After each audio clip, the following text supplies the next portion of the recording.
All right. Welcome, everybody. It is From the Pocket with your host, Jake, and Christian up there in DFW.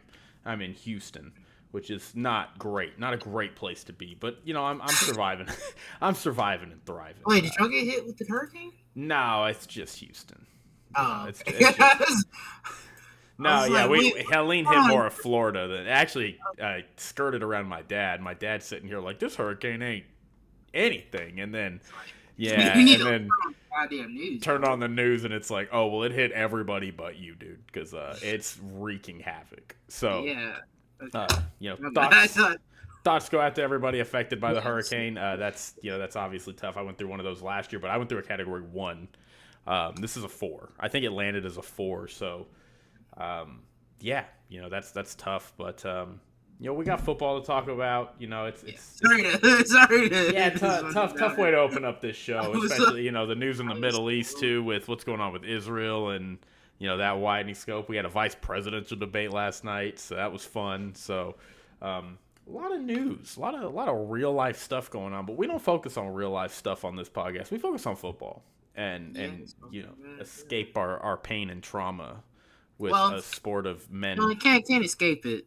Yeah, you Sometimes can't, but the team brings it on but you.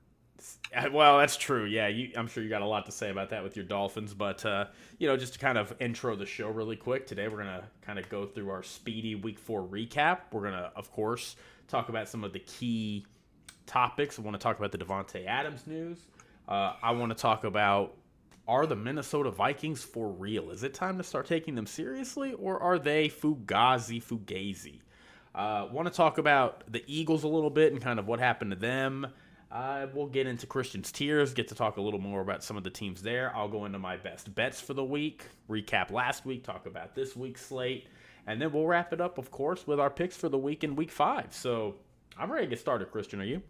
Yeah, let's get into it. All right, so yeah, we'll go ahead and just kick off with the Week 4 recap. Christian, I think last week you went through or the last time we did this, you went through the speedy round. Do you want me to do it, or do you want to take your hand at it again?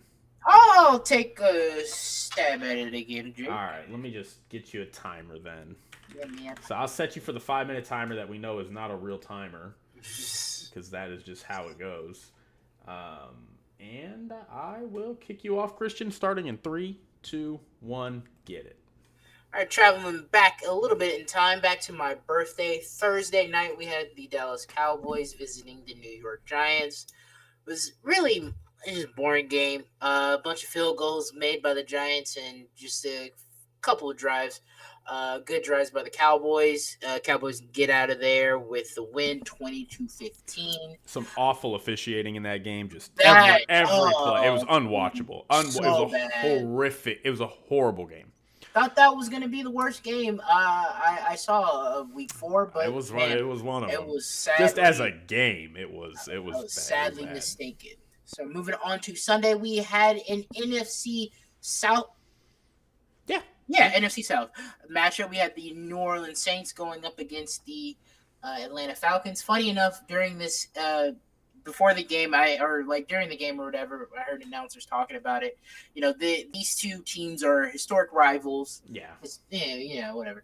And they have been up until this point they were a deadlock at 500. The Falcons get the win.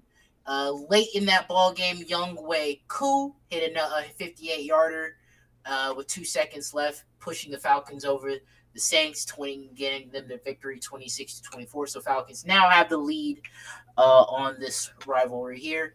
We'll see what happens later in the season if they tie it back up or the Falcons keep the lead. One of the better games of the week. It was one of the better games. It was games. very back and forth. So yeah, just good on both those teams. They showed up. All right, moving on. We had the Los Angeles Rams making their way up to Chicago. Rams didn't play well. Matthew Stafford didn't have a great game. It was 20 for 29, 224. Had an interception. I think it was a late interception too. Yeah, turnovers killed them. Yeah. Caleb Williams looked good. Excuse me. He had led 4 scoring drives, and they get the win 24-18, pushing them back up to 2-2. 2-0 on at home. Yeah, and DeAndre Swift finally came alive in this game. Like, the big talk about this team has not just been Caleb Williams, but, like, what's going on with this run game. Yeah, DeAndre Swift actually showed out in this game. So, yeah. good for them. Then we had a matchup with the Vikings versus the Packers. Jordan Love's first game back was looking like it wasn't going to be a game. That first half, Vikings went up 28-7. 28-0 at one point. It was 28-0 at one point. But Jordan Love, turned it on in the fourth quarter. Oh, also, Jordan Love, he walked into when he came into the game, when he's walking into the stadium, the camera at him, had a Brett Favre jersey, and he had a truly Brett Favre game. Threw it 54 times, had 4 touchdowns, 3 picks. If you look at his throwing chart, it was crazy, man. It looked beautiful though. It was just all over the place. But they do score 22 in the fourth, making it somewhat of a game. But the Vikings stay undefeated and get the win 31-29. Yeah, Jordan Love really started out slow in this game. It seemed like it took him kind of a little bit to he was at least coming a off half. an injury. Yeah, coming off an injury, playing a Vikings defense that it's getting a lot of talk right now. It's been top 3 in a lot of most categories. So it took him a little bit to figure it out, but once he did, Brian Flores. Yeah, but once he figured it out, that offense really started clicking. All right, moving on, we had the Steelers visiting the Indianapolis Colts. And Anthony Richardson did start this game, but I think had to leave due to an injury. And Joe Flacco comes back in and does the Joe Flacco thing. And he gets the win 27-24. Justin Fields didn't have too bad of a game. 22 for 34, 312 yards. His first 300, goddamn, 300 yards and a touchdown, but couldn't finish it out. He had a pretty up and down day. Some moments that were great and some moments not so much. But they fell down early in this game, 14-0, and really just they spent the rest of the game trying to claw their way back in, and they had a chance at the end to win it. Yeah, it was 17-3 at the half, so yeah, a bit of a way to climb out. But they made it a game in the second half, but just couldn't finish it out. Yeah. And then another terrible game we had, which I thought was going to be the worst game we saw this week. We have the Broncos visiting the New York Jets. It was rainy, yes, but no touchdown. Actually, there was a touchdown. The Jets didn't have any touchdowns in this game.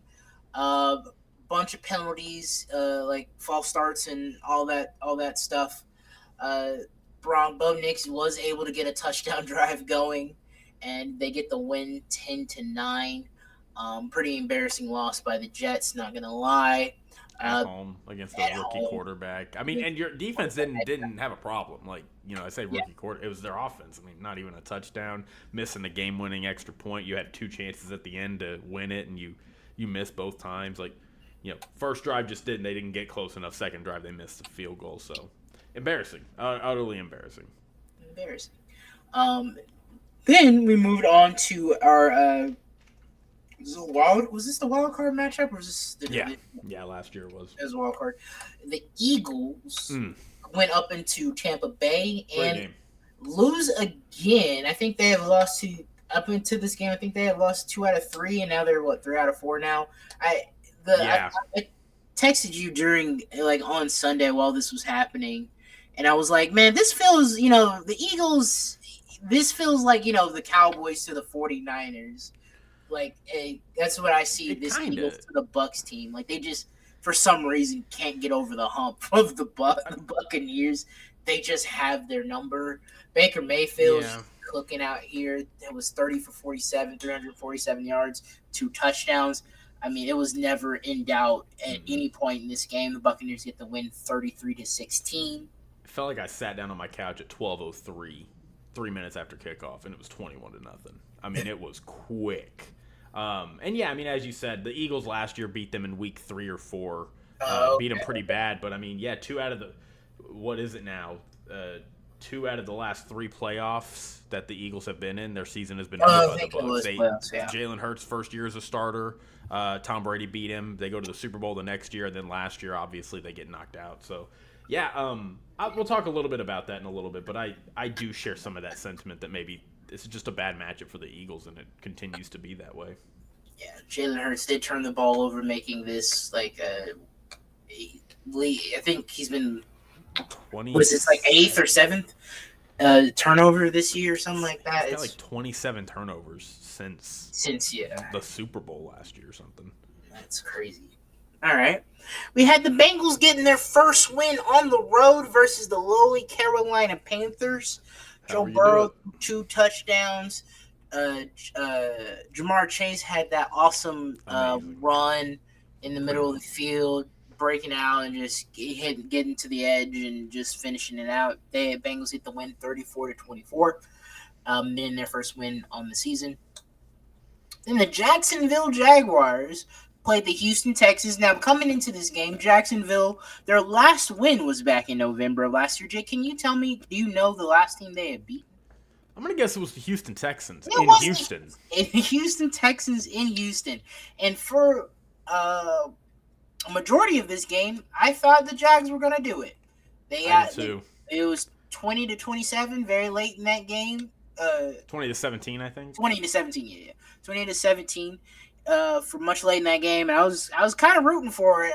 I know our Houston friend Luke would be sad if they lose to the Jaguars, but I kind of wanted to see him get their first win, but didn't happen. CJ Stroud and Nico Collins put it on them that last drive. Nico Collins ended the game with 12 catches, 151 yards, and a touchdown, and is having a better year right now than Justin Jefferson. I saw that today on Twitter. I was Nico like, really? We're comparing Nico Collins to Justin Jefferson. Is this what we're doing now in the year of our Lord 2024? He's like 200 yards ahead of like second place in receiving yards. Can we chill though? I mean, I'm not saying he's better than Justin Jefferson. I'm just saying like he had one good season. Now he's better than Justin. He was pretty good last year too. He was pretty good last year. Like Nico's really showing himself to be a really solid receiver. Rise. I'll give him that. But like better than Justin Jefferson, who's been nobody best receiver in the league for quite a bit now. Justin Jefferson is to be totally honest with you, he's probably going to end up being one of the best receivers we've ever seen. I mean, he is just he is just so good at so many things. I love how it's another Vikings play. They just know how to pick them. I don't know why. Yeah, they do. Chris Carter, Randy Moss. Chris Carter, to be fair, was a trade. They didn't draft him. The Eagles drafted Chris Carter. Oh, I didn't know that. Nice one. He left that team because he had a problem with drugs and alcohol. Yeah, so sad. All right, moving on. We had the Washington. Yeah, Commanders. Yeah, the Washington. I don't know why I second guessed that. Washington Commanders going up against the Arizona Cardinals. Jaden Daniels only had 4 incompletions, 26 for 30, 233 yards, and a touchdown. Is leading the league, within these 4 weeks, is leading in passer completion, with like 80, almost 85%. I think it's like 84.1. I think in a 3-game stretch, it's the highest completion percentage any player's ever had, or something rookie like that. It's crazy. They're rolling. They put up 42 points on the Cardinals. They move up to 3-1, leading the NFC East. We can talk about them a little bit more. They have also scored more. They've increased their amount of points scored in each game this year. So every week they've scored more points than the previous week. I don't know how I don't think they can keep that up. I don't think they're going to do that this weekend, but hey, you never know. That'd be crazy. It could happen, but we'll see. Then we had the Patriots going to Santa Clara. Is it in Santa Clara? Yeah. Okay, Santa Levi Clara. Stadium. 49ers. It was never really a doubt. and Fred Warner had this amazing pick six. Fred Warner was a monster in this game. He was getting tackles for losses on 4th down. He had that interception. He was an animal. Just all good win for the 49ers. They moved 2-2. Sorry, and they're 30-13. getting the victory over the Patriots 30-13. Oh, Brock everybody Purdy's played well. looking great. Also, Brock Purdy has been one of the. Yeah, I mean, Brock Purdy, he's good. He was an MVP. Whatever. We don't have to get in that right now. Okay, the Cleveland Browns visited the Las Vegas Raiders. The Raiders get the win, 20-16. Yeah, it wasn't great to Deshaun. 26 for 32, 176 yards and a touchdown.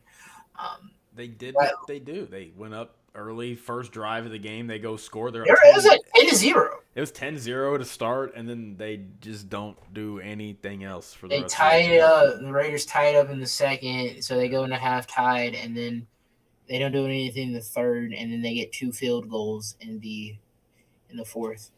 Um, Yep.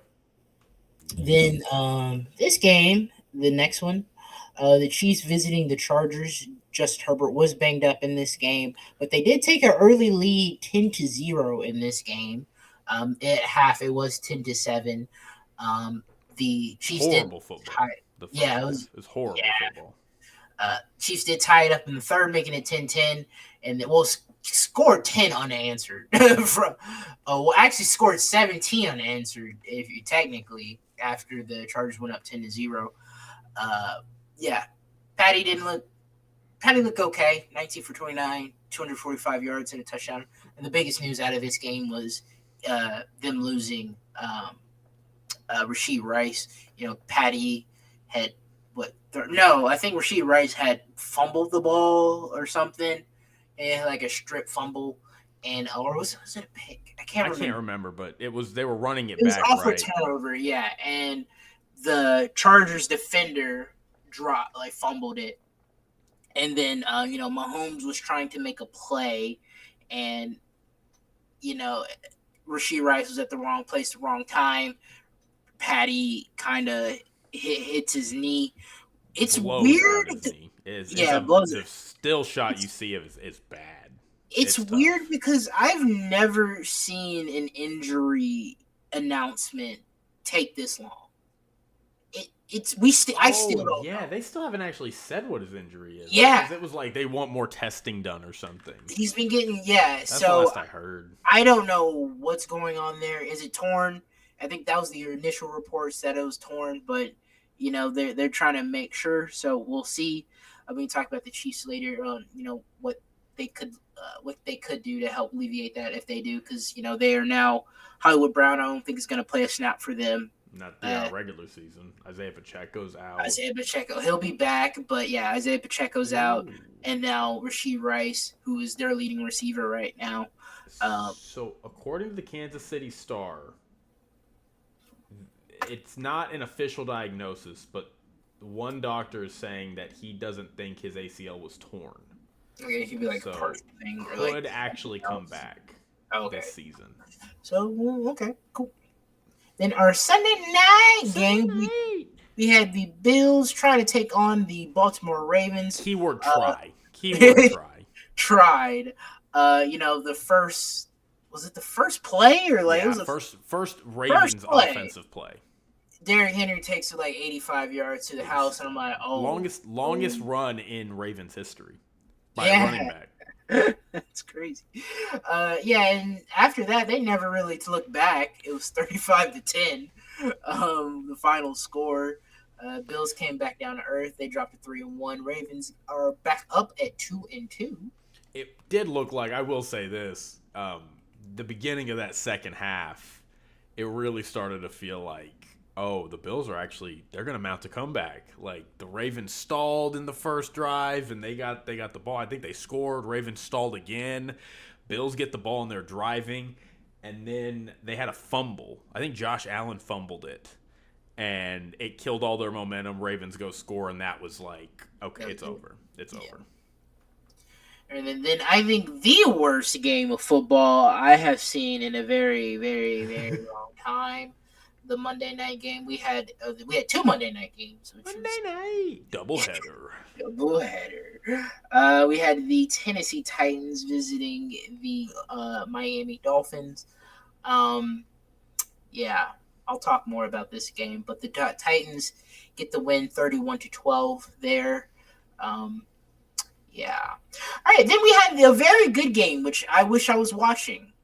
That I watched, but yeah, we had the very back and forth, offensive heavy game. Uh, uh, Battle between the Seahawks versus the Lions. Jared Goff ends the game perfect. It was 18 18 for for 18. 18 for I should have clicked on this one. 18 for 18 for 292 yards and 2 touchdowns. Jahmyr Gibbs looked great. He had two rushing touchdowns. Also, Jared Goff had a receiving touchdown in this. Also, has more receiving touchdown than was it? I saw it was like Travis Kelsey, I think Brock Bowers, there was some other like high uh good players there. Kyle Pitts. Kyle Pitts. Oh man, y'all need to stop. Y'all need to stop with the Kyle Pitts, man. Y'all need to stop. I've been waiting for this man to break out for how many seasons or something now. I mean, it's like, but now he's got a quarterback, and it's like it don't matter. Still can't get the ball. But yeah, Detroit gets the win 42-29. Gino played well also in this game. Like I think they were in this game much because of Gino. But yeah. Yeah. And you did it in about a little less than 15 minutes. Yeah. So that's pretty good. No, I mean, we're clearing through 16 games in 15 minutes. That's pretty good. And we're both giving, like, brief comments. I'm a fan. But, Christian, I appreciate you doing that, as always. You are a gift to the podcast. So, we have a couple topics, obviously, we want to talk about. Do you want to talk about your Dolphins? Is that where you want to go first? Or do you want to save that for last? Start off with that. Up to you. I can go somewhere else. Yeah, let's get out of the way. All right, go ahead. What was that? What? Explain to me what happened, Jake, because I watched the first half fairly closely, but once I started to see where this game was going, I slowly started to drift away. It felt competitive at first. Like, it was like, it was okay, neither team is doing anything, so we're good. It's going well. And then Will Levis throws it to Emmanuel Agba, and he's on the sideline. I didn't see him. What? Like, I'm like, okay. I'm like, all right, we can settle in. Like, that's the Will Levis gift for you. Like, you don't take advantage of the Will Levis gift that he gives every team a gift once a game. If you don't take advantage of it, once or twice, like you're gonna lose that game if you don't take advantage. A few plays later, Tyler Huntley, we throw a backwards pass to Tyreek Hill, and I think, look, if it hits you, I'm sorry, if it hits your hands, you got to catch it. Probably wasn't the perfect pass, but yeah, he throws a backwards pass to Tyreek. He drops it. NFL rules, if it's a backward pass, that's a fumble. Titans recover. And then from then on, it was just dog shit from that point on. Jake, I want to ask you this question because has there ever been in the NFL, has there ever been a team that has been so catered to a player that when that player is gone, nothing works? I think of one immediately. I thank you, because I was like, I've never seen this. I think of one. Can you tell me what team? The Colts with Peyton Manning. Okay, that's Peyton. 2009 they were 14-2 in the Super Bowl. 2010 was up and down, but they were still a playoff team. They weren't as good. 2011, Peyton was out with his neck injury. This is the year before they drafted Andrew Luck. They went 2-14 that year. They were unwatchable that year. That's about as close as it gets for me. Like, thank God. I was like, is there I've just never seen. But Tua's not Peyton. Tua's not Peyton, but at the same time, you look at this. The numbers don't lie. When he's not in the game, we can't win a fucking game. And we got carried a lot by that 70 points with Denver. I know we had the highest scoring offense and all that. It got everybody a contract. Yeah. Like, that's what happened. So we got carried. Like, a lot of things went our way except for the end of the season. But for the most part, a lot of things went our way. And, coming into the season, I wasn't very high on them because I thought we were kind of going to, regress to the mean a little bit. We're not going to have 70 points versus the Broncos. I don't think that's going to happen.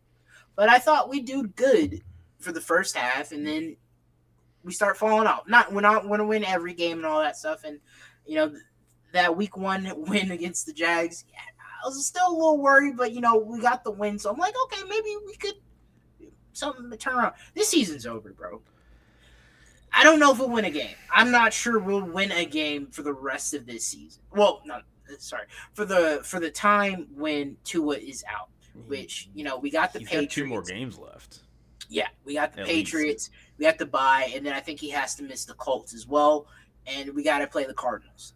Now, I don't like, and we just lost Jalen Phillips. Oh no, he's finding that in real time. Oh no. Well, I knew he left the game. I just never looked it up. So the next game Tua can play is the Cardinals game. Now the Cardinals are offensively challenged as well, but I'm probably not gonna be betting on them. I mean, that's a tough game. Just it feels like the Cardinals and the Dolphins are kind of in that similar tier where it's like they're trying to win 9 games this year. Yeah, I don't think we're gonna get 9 because after the Cardinals game, we got to go to Buffalo. Hell. We got to go to the Rams. If they're healthy. I think that's still a no. Then we got the Raiders at home, the Patriots at home. We play the Packers on the road. We play the Jets, which isn't a layup as I once thought it was. Then we play the Texans, 49ers, Browns, and Jets to finish off our season. I know NFL teams don't do this a lot, but man, I would really consider going into tank mode. Yeah. I'd really consider it. I don't think we're going to trade away. You would have to trade away players in order to do that because players and coaches aren't going to quit because Mike McDaniel's not quitting. Mike McDaniel's is going to get fired if he doesn't have a good year. In my perfect world, everybody, I'm cleaning. Well, but they don't want that. Like, I'm talking owner. I'm talking owner. I'm talking the GM and coach. I want it all gone.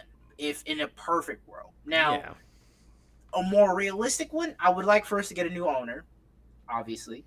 And then I think, but more realistically, I think we need to fire Chris Grier. I think Chris Grier has not done a great job. We've accumulated talent here and there, but we haven't won a playoff game. He's on his 5th head coach.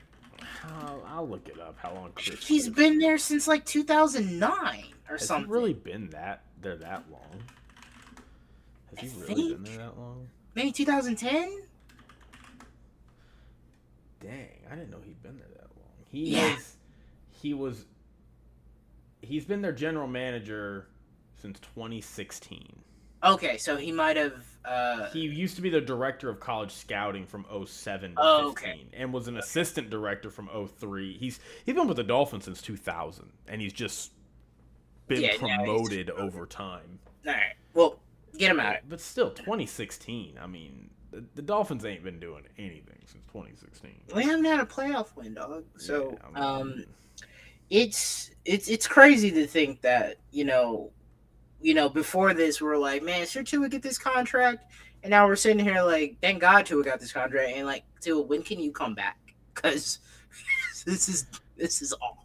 Yeah, I don't disagree with you. It does make me sad because like, I like Mike McDaniels. I've been a big fan of Mike McDaniels, but like this is bad. Like this is you're trending towards and it is unfortunate because if Tua did not get hurt, you'd probably be a 2-2 team right now.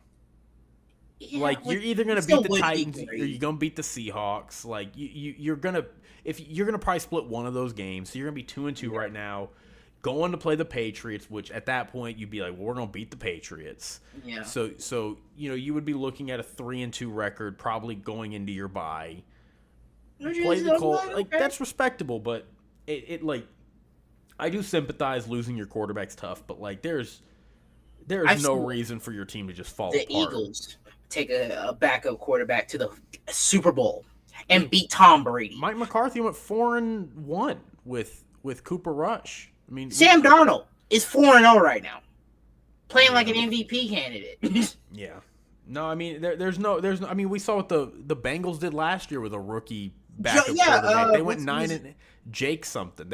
Jake Browning Yeah, I mean they was went solid. They went 9-8 last year with in the hardest division in football. And like, Tyler Huntley, he was only there for like 2 weeks. But Tyler Huntley's been a serviceable backup. Like Tyler it's Huntley's won games with Baltimore. And he got there, and in Tennessee he looked lost. We just all looked lost out there. Again, like if you go into a game and you don't have the better quarterback, I don't mind losing. Like if they were losing if they had lost to the Titans on Monday, 20-19 or something, and you're like, if we have we're missing the guy. They're getting destroyed in these games. I mean, they're getting embarrassed. I mean, I know going to Seattle's a tough game because it's extended. The Seahawks played an overtime game the previous week, and you were on extended rest, and you had no chance in that game at any point. You watched that game; they were not like. I know the score was a little. They were in no point in that game where you like they're in this thing. Like it's bad. It's bad, and you should be upset. It's hard for me to disagree that your season's over. I think there's a really good chance y'all don't beat the Patriots. I think there's a really good chance y'all don't. Spoiler alert! I might pick the Patriots. Because I don't think the Patriots are good, but like they don't look like they're. I mean, well they did get blown out against the 49ers, but that's the 49ers. Like, you're allowed to get blown out by the 49ers in San. I mean, the Cowboys done that, The Cowboys do that every season. Cowboys gonna do that in a couple weeks. Like, it is what it is. So no, but I feel your frustration, dude. It's tough. I wish we would tank, man. I wish we would tank. Yeah, it's just the NFL. know It's just not a. You can't really do front that. offices are about that, but the players and coaches aren't about that. Yeah. So. Yeah. Sorry, man. Yeah, that took up a lot of our time. We can move on to one of these betters. Right. Well, I briefly, I wanted to talk about this Davante Adams news. I wanted to ask you, they're obviously just to kind of prime everybody in case you haven't heard, he is some trade rumors flying around about Davante Adams where he might go.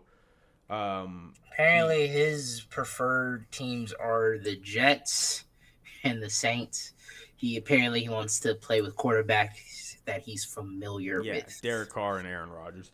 I've heard awful teams. I've heard the Cowboys are in on that. I've heard the Steelers and the Bills are in on that. Yeah. I think the Saints could be a potential a good lane. The Jets are possible. I don't know if they want to trade him in conference, but also I don't know if they care. Like the Jets, it's not like you're trading the Chiefs or something. Yeah, I think the Raiders, their main thing is I don't think they want to trade him to the Chiefs. I think that's their main thing. Everything else, I think they're trying to get him. They're trying to just ship him out. So the only place I think is that he's probably not gonna. They're not gonna trade him to is the Chiefs. Yeah. Well, I think it's reported they wanted a second. So, do you think Davante Adams at this point's worth a second? Yeah. I think he's as well. If I woke up tomorrow and the Cowboys traded for Davante Adams for a second-round pick and even like a low-end starter, it's gonna be like a second or a third. I would be over second and third. I would be over the moon about that. Like I would be very, very happy with that. So like if somebody's gonna get Davante Adams for a second-round pick and a low-end starter, that is absolute. I mean, yeah, you 100% would take that. He's a number one. I mean, he's still a really good high-end number one. Like not even like an average number one. He's still a very high-end player. And I mean, you pair him up like if he goes to the Jets and he's paired up with Garrett Wilson or even in Pittsburgh, he becomes your number one. In New Orleans, he'd probably become your number one. And Chris Olave could be your two, or you could just keep Chris Olave as your, in No, I think Dallas. anywhere he goes, he's the number There's, one, I except mean, for maybe like not if Minnesota, yeah, like maybe not Miami, yeah, but I mean, dude, he could go to Detroit with Amon-Ra St. Brown and maybe be their number one. Like Devontae Adams is still that guy. So yeah, I would like to see him go. I'd be kind of bummed if he went to the Jets. I don't like that move whatsoever. Like I just okay, we're trying to go for it, which I guess the Jets believe they have a shot, a Super Bowl. They're Super Bowl contenders. You already know how I feel Yeah, about the I mean they're Jets. not, but they think they are, and I think They they'd be think they willing are. to be super aggressive and trade away future assets because they think that this is their window. Like, if you think you're a Super Bowl contender, and it's like, Yeah, would you give up all your draft capital next year to win a Super Bowl this year? You're like, yeah. yeah, I would. I mean, and again, I don't think they are. I don't think they're close enough. Like, I think you've seen what the Jets are. The Jets have played 3 games that they have not been good in at all, and they've played one really good Except game for the on a short week against the Patriots at home. Like that's been their season. So, I don't think Devontae Adams is changing life there for them. It'll be. I mean, it'll help Aaron, but Yeah, outside of that, it's whatever. The Saints. I mean, I guess I that'd be still scary. wouldn't like it Oh, that see, much because I I don't. would like it. I don't think that moves the needle. Like it makes the Saints better, but I don't think that moves the needle for them to be contenders in the NFC. Like, I mean, I think you're capped because of Derek Carr. Like, yeah, Derek like Carr's fine. You can win a division with Derek Carr. You can go to the playoffs with Derek Carr. I don't think you're making a Super Bowl run with Derek Carr. yeah, But I do think Devontae Adams. I think he would make them the best team in that division. I at that point would have the Saints as the best team in that division. I think they'd be better than the Bucks, and I think that puts them above the Falcons. Well, I don't believe in the forgot Falcons. I like the Bucks. I do too. I like the Bucks. I don't. really like the Bucks. I don't believe in the Falcons. Like, side note, like I feel like everybody's like, oh man, the Falcons. I feel like they've been improving week by week. But yeah, they're not world beaters. But I like the Falcons. I just feel like I'm in a different reality with the Falcons. I feel like the way people talk about the Falcons, I'm like, bro, what have y'all been watching? This team looks like it's like the 16th best team in the league. I like the Falcons. I mean, but anyway, yeah. Devontae Adams to the Saints would be cool. To the Steelers, that'd be pretty cool. But I don't see the Steelers they're like so good at drafting receivers. I don't see why they would give up a pick to go get Devontae Adams. Like maybe if they're like Justin Fields could be our future, we got him on cheap right now. We got to do what we can to just Are surround you him. planning on signing? I mean, I guess they might have the cap. They're not. They don't have a. They're not paying a quarterback. So Yeah. I mean, they could sign him after this year. Or just let him go. And I mean, you spend a second round pick to get 1 year Devontae Adams. Like, if the Steelers are really looking around going, no, we got a chance at this thing. The Browns suck. The Bengals are in the gutter right now trying to get their way out. The Ravens are 2-2 coming together, but we can compete with the Ravens because we're, Steelers-Ravens rivalry every year. Like, I could see a reality where the Steelers are like, nah, you know what? Let's make a run at this thing this year. Why not? Like, let's put all of our eggs out there. Let's see. I mean, we still have, Amari Cooper's probably going to get traded. Trade him to Dallas. Trade him back. Everybody's talking about Tyreek Hill going back to Kansas City, which I wouldn't mind, honestly. I mean, I hate that dead cap money that we would have, but I mean, my outlook for this season isn't great. So that fits in with your tanking goal.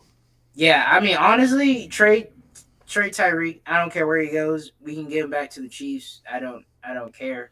And get draft capital back, obviously, and make another run at this next year with a bunch of rookies and all that, and because we're not signing much of anybody after the season, so yeah, I've heard some people say, oh, Devontae Adams, the Bills are apparently inquiring. I don't see why the Bills would make this move. This move makes no sense to me if you're the Bills. You just spent an off season clearing your salary cap, like cutting all the defensive players, getting rid of Stephon Diggs, getting some draft capital back for it, Now, and now you're like, you know what? Actually, why don't we fuck our salary cap up again and bring Devontae Adams in? It's like, why? What are you doing? Why are you doing that? I did see on First Things First, so I'm not a cap nerd. I don't know how the cap works. Don't know all of that. But what Nick Wright was saying that so Devontae Adams makes about $1 million a game. But if now maybe if the Raiders get uh the compensation that they're looking for, now they could maybe take on his money and make it a bonus, which then the other team could Clear off their get. books. You could get Yeah, him that's for fair. the league minimum, so it could work out if the Bills are serious about it and want him. If they make it, sweet, if they make the deal good enough for the Raiders, they could be like, actually, we can take that money, and then y'all can have him, and then the Bills have him for like a 1 year, and then they could whatever they do after the 1 year with Devontae. So, but we'll see. That's not a bad idea. That does change it for me.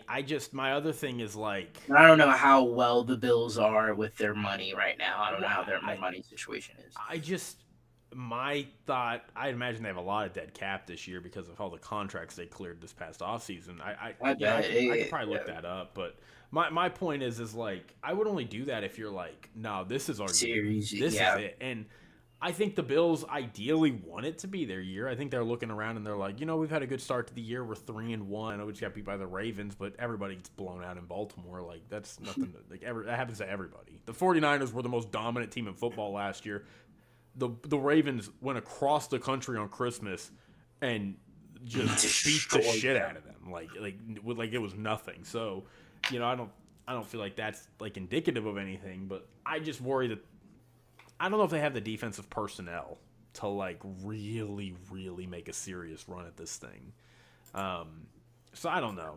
The Bills, if they can make the salary cap make sense, I don't think Devontae Adams to the Bills is a bad idea. Now that you say it, but yeah, I would like to see Devontae Adams move. That would just be super interesting. And it gets sad when you have a player as good as Devontae Adams just wasting the last years of his prime on a Raiders team that like is feisty, can be interesting, but is not doing anything. I mean, they're not doing anything.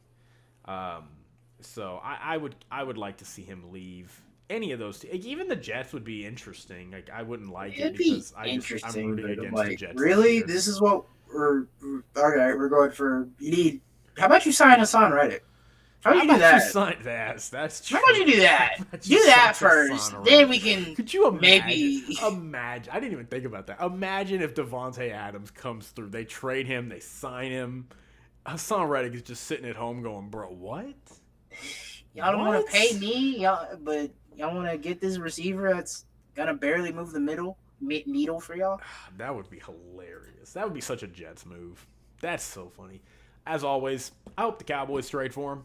Not gonna happen. Yeah, it won't happen. What did Jerry said? I like our receivers or whatever. Yeah, I mean because our team is complete, Christian. Okay. We have a complete football team. Yeah, you do. Yeah, you do. Yeah, you do. I will say this: the last time the Cowboys made a marquee trade in the middle of the season was Amari Cooper, and we traded a first for it. Which honestly, of the teams that like the Chiefs really need a number one, y'all definitely need. We just need a one. We got CeeDee. He's a great number one. We need another one. We need another. Really, what we need is a running back. Like, we need a trade for a running back. We get a running back, I feel like the Cowboys season looks a lot different. Like, we can just run the ball competently. Not even, like, well. We run it to, like, average. Like, I feel like our season looks a lot different. But that's not the way your team's built now. Your team's built on Dak throwing it for 280 yards a game and 2 or 3 touchdowns a game. That's just the way that's... Y'all need him. Y'all are one of the teams that do need him. Yeah. The Very Chiefs bad. need him bad now. The Chiefs need him probably more than anybody, and the Chiefs are going to be the team. Yeah, I that think the does Chiefs not will be get him. fine, but the Chiefs are like, well, they could get a cheaper option like Amari Cooper, DeAndre Yeah, there's Hopkins, other options out maybe. there. That's fair. There are other options. That's fair. All right. Okay, well, good luck to Devontae Adams. Good luck to the Raiders. Let's go ahead and talk. I want to talk about some key teams, Christian. I want to get your thoughts. I want to talk about the Vikings. Christian, The Vikings. I got a question for you. Okay? Only 4-0 team remaining. Well, them and the Chiefs. Oh yeah. So yeah, the only team in the NFC that's undefeated. undefeated. Christian, They're playing the Jets I have to in London. in London. Are the Minnesota Vikings for real? Dude, it's hard because I don't want to give them the label, but I mean, let's go look at their track record so far. All right. Okay, so they beat the Giants week 1, and okay, it's like all right, Giants didn't make the playoffs. Daniel Jones, yada yada. All right, let's look at their next 3 games. Something I am noticing. Oh, all these teams made the playoffs last year. 49ers were in the Super Bowl. Texans made it to the divisional, and Packers were damn well almost in the NFC Championship. Was giving the 49ers a run for their goddamn money. And blew out the Cowboys in Dallas. Like, so I don't know where to put this team because I have TJ Hawkinson's looks like he could be on his. I don't know when he'll be back, but he has a trajectory of saying that he can be back here pretty soon. So I don't know, but it's on one hand I want to say yeah, like no, this team's legit. The defense, Brian Flores and that defense have them leading the league in sacks, pressures. They're either number 1 or like number 3. Everything basically. Everything in defense. So they're playing well defensively with Brian Flores at the helm, and then Kevin O'Connell's calling great games. A great game on offense when Sam Darnold's not putting the ball in harm's way. But like at the same time, from what I know from Sam Darnold, which I don't know, like because we've been getting it. Because at the Jets, at this point, I think we need to just throw his Jets tenure out. That just didn't count. Oh, that was just awful. He was 4-2 with the Panthers.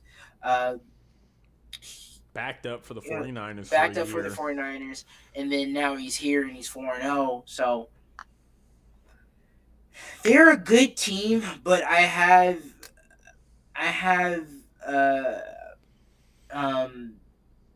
what's the word I'm looking for? Reservations about them. But so far, I can't argue with the last 3 teams that they have beat. And I know the Packers was a close game. That's a divisional game, but they were essentially blowing the Packers out at one point. But they blew up the Texans, and it was 23-17. They were blowing them out at one point in that game. It was 20-7 going into the 4th. So, I don't know, man. They do have a good recipe to be very good this year. Great defense, and they're not turning the ball over. And they're scoring points when they need to. I am of the opinion that it is time to say this team is real. This team, good team. Sam Darnold is next. Steve Young. I don't know about that, but I think. Dude, it is. Don't shoot the messenger, Jay. Kyle Shanahan said that last year. I mean, look, that's what Steve Young was. Steve Young was kind of just a dude in Tampa Bay, and then he gets traded to the 49ers and backs up Joe Montana, gets a start eventually, and becomes the Steve Young we know. That's what happened. So, it's not unprecedented. It happened to Alex Smith. Alex Smith was a bust for years, and it wasn't until he found Jim Harbaugh and then went to Andy Reid that we really saw, oh, Alex Smith is a serviceable starter in this league. He's a really good starter. It happens.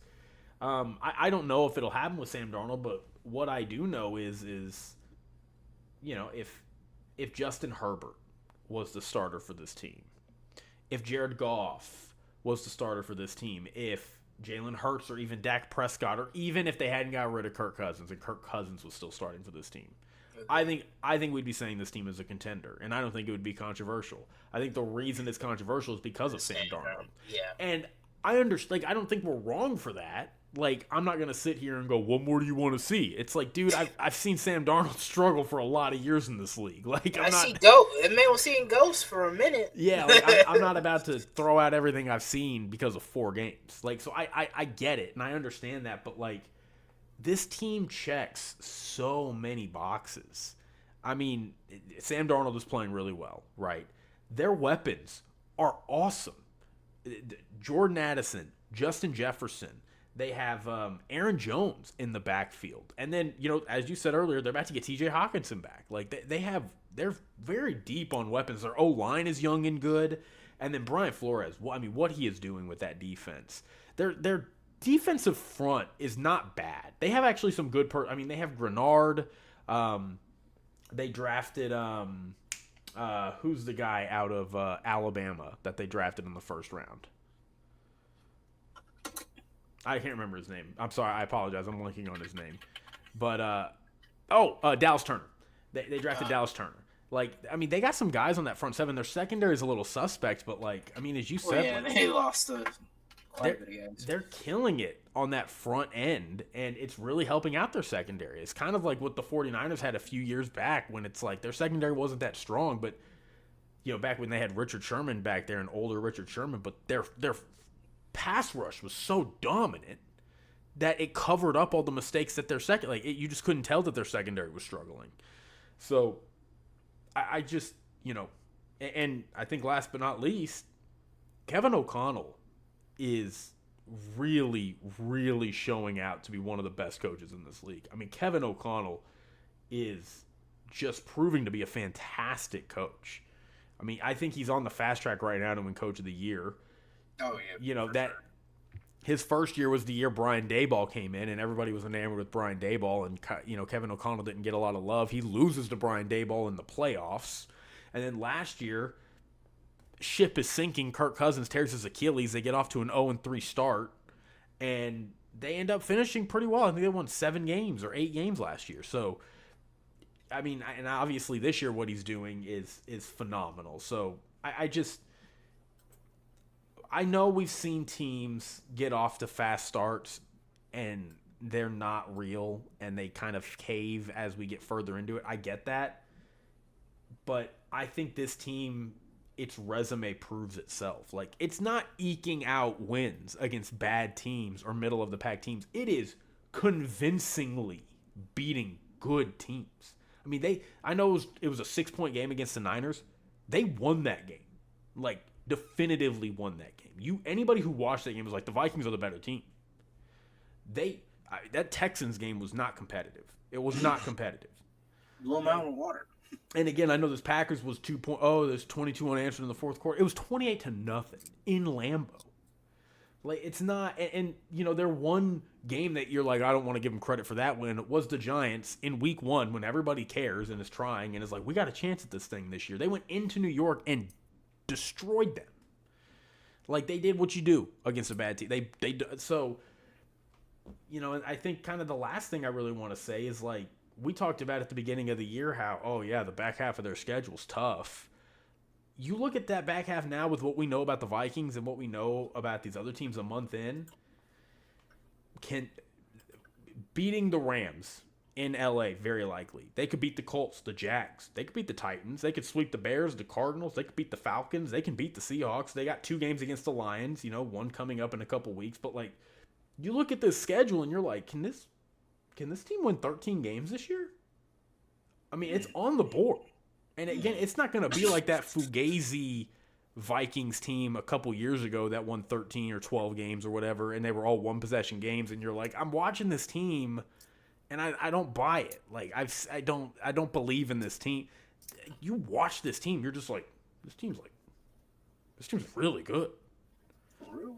The last thing I'll say is I watch. There's a podcast I really like. It's called the Three and Out podcast with John Middlecoff. He's a former NFL scout.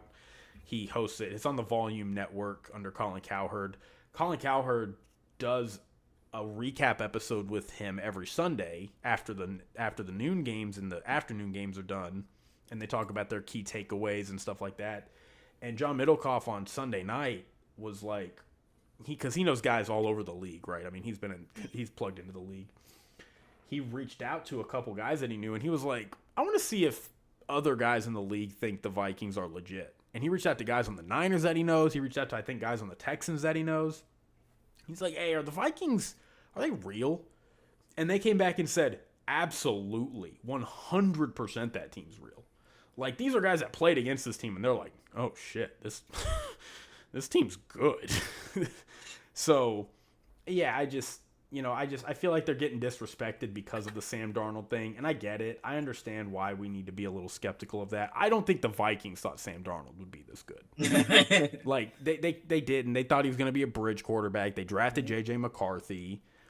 I don't know what you do now. If Sam Darnold keeps doing what he's doing, it's like you might trade J.J. McCarthy.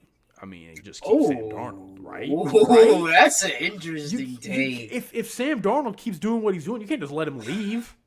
You gonna let him leave? I mean, he's playing at an MVP level right now. Man, that's crazy. I mean, Sam Darnold is what, 26 years old?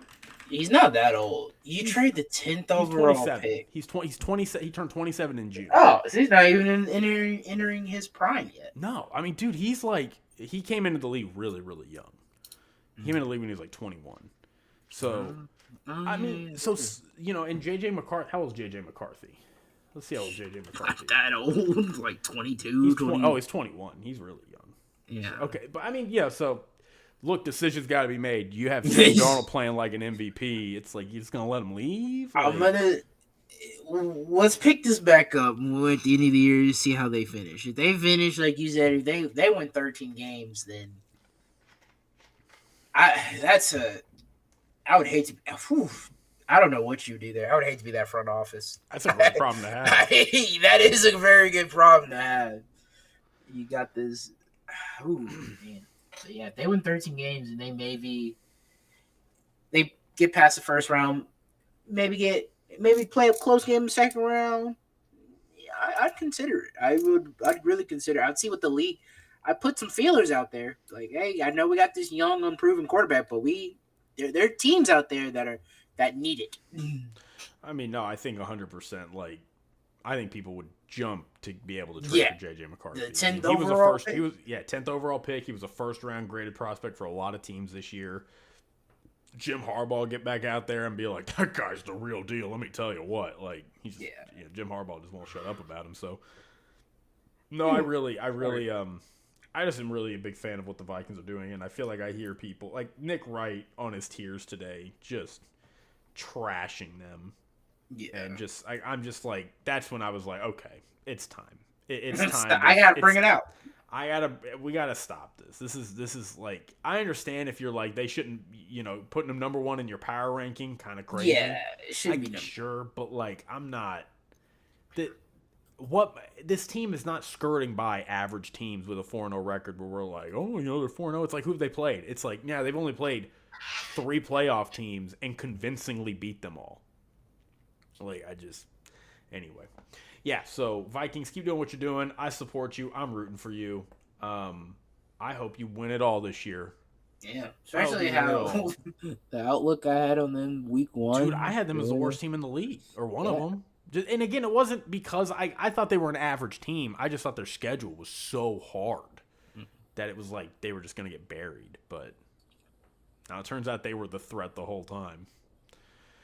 Turns out we were looking at all those schedules and we had the threat wrong. The Vikings are like, no, we're the one who we knocks. are the threat. We are the ones who knock. So anyway, all right, Christian, do you have another team you want to talk about? I got one more team, and then I'm good. But shout out the Bucks. I like the Bucks. I'm sorry, Baker Mayfield out here balling. Yeah. I like Todd Bowles. I think their defense is pretty good. I know they got some guys that they need some guys that to get healthy, but I still like this team. Baker's playing great. Yeah, like shout out the Bucks. I mean, they've won their division 4 straight years. Yeah. Like obviously they won a Super Bowl with Brady, but I mean to go from Brady 8-9 blown out in the round one, and then you get Baker Mayfield 9-8 up and down, but you end up riding the ship and do enough at the end. You get a blowout playoff win. You play the Lions super close.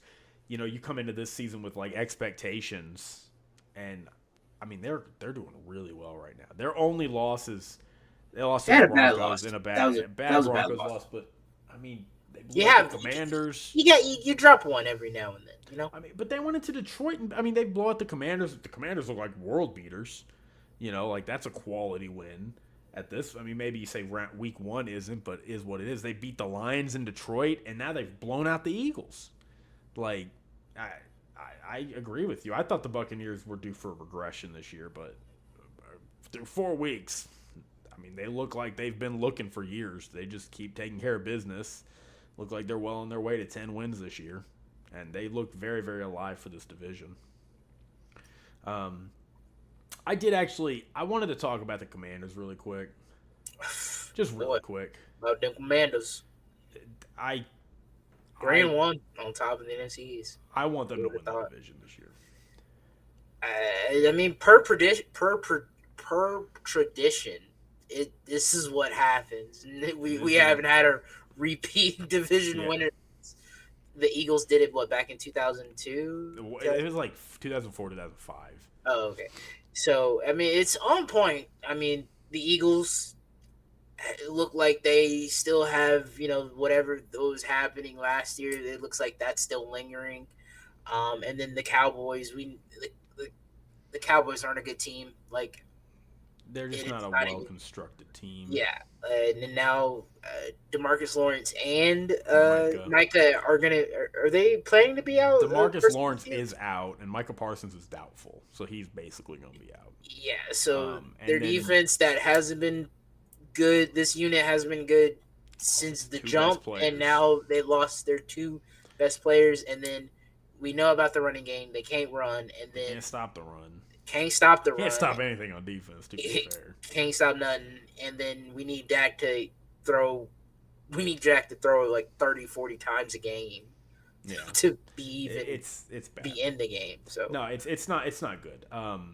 I just at this point, like I think the Cowboys, just because that's what the Cowboys do, like they'll be around that 9-8, 10-7. They always are. They'll stick around. They'll get a string of wins against iffy teams, and they'll beat up on the Giants, but they got to play the Commanders twice, and it ain't easy. It's not going to be easy. I mean, the Commanders are a real team, and I mean they give up points, but you got to keep up with them. you got to keep up with them. Like, and it seems like it's going to be very hard to keep up with them. So I'm rooting on them. If they win I want the Cowboys to win the division. That'd be really cool. Obviously, just as a Cowboys fan, but if they don't, I would love to see the Commanders with Dan Quinn, who I have a lot of respect for and am very thankful for. With a new owner, rookie quarterback, and Jaden Daniels, who just, I know everybody loves Jalen Hurts because he just has the same expression on his face all the time. It's really refreshing when this Jaden Daniels is out there throwing an interception and he's just like, I get him next time. And then he does. Like, it's really refreshing. It's like, it's just, the guy's unfazed, and I really hope he stays healthy. That's kind of, I think, the big question with him. He is very... I was making the thumbnail for this video, and I put him on the thumbnail. I'm just like, dang, this guy is skinny. He needs to beef up. Kind of looks like Lamar did his rookie year, where Lamar was like super skinny and frail, and then I don't remember what Lamar looked like in his year 1, but year 2, Lamar came in and he won MVP that year. So. Yeah, he could. He definitely needs to bulk up. But he's playing well, and he's being smart. He's still having his little rookie mistakes here and there, but like he's playing smart. So he's getting out of bounds to the Commanders. Devontae Adams to the Commanders. Let's go. They could. I mean, they need more. They don't need a receiver. They need defense. They're going to be giving up draft capital in season. They need defense. Yeah, that's true. But No, yeah, good for the Commanders. I'm rooting for you.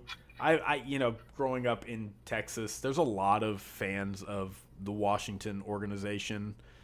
Back when they were what their name was, and then the football team, like a lot of people I know really like them. And every time I've interacted with Washington fans, it's been a very pleasant experience. I went to a game between the Cowboys and Washington years ago, and we're just bullshitting with Washington fans in the parking lot, just having a good old time. So I like the Commanders. I'll root for them, and I'm happy for y'all. Y'all should feel really good and happy about where you're at. So let's talk about a team whose fans I don't like and who I'm very happy are suffering right now because I told them they would. The Eagles. Christian, I got a question for you. Is Jalen Hurts the problem in Philadelphia? What's the problem in Philadelphia? I'll keep it broad. What's going on? They got a lot of problems. Maybe he's top 3. Okay. Maybe he's top 3. I think Nick Sirianni is probably been fired. Defense, I mean, it is what it is. Jalen Hurts turning the ball over does not help. Him having leading the league in turnovers since his Super Bowl run does not help them. But I think much of the blame is going to go to Nick Sirianni, which I think he does deserve it. I think he makes not great, decisions in games, game management, and all that stuff. But I did pick the Eagles to win this division, but mainly because I thought the Commanders would struggle, but Jaden Daniels would have flashes, and the Cowboys were just gonna be there with the Eagles. It was just gonna be between them two, but I thought the Eagles would edge them out. But no, it's looking like Nick Sirianni is probably gonna get fired after this season. Kellen Moore and what's his name? Vic Fangio. Yeah. They don't look great. Saquon looks great. That it looks like we laughed at that trade there or that signing, and no, it was a trade. It was a trade. No, it was a signing. Sorry, it was a signing. But that looks like Saquon's been playing great. This is the only thing that's going well for this team right now. So I'd say he's top 3. I wouldn't say he is the problem, but he's definitely one of them. He's not the problem, but he's one of them. Okay.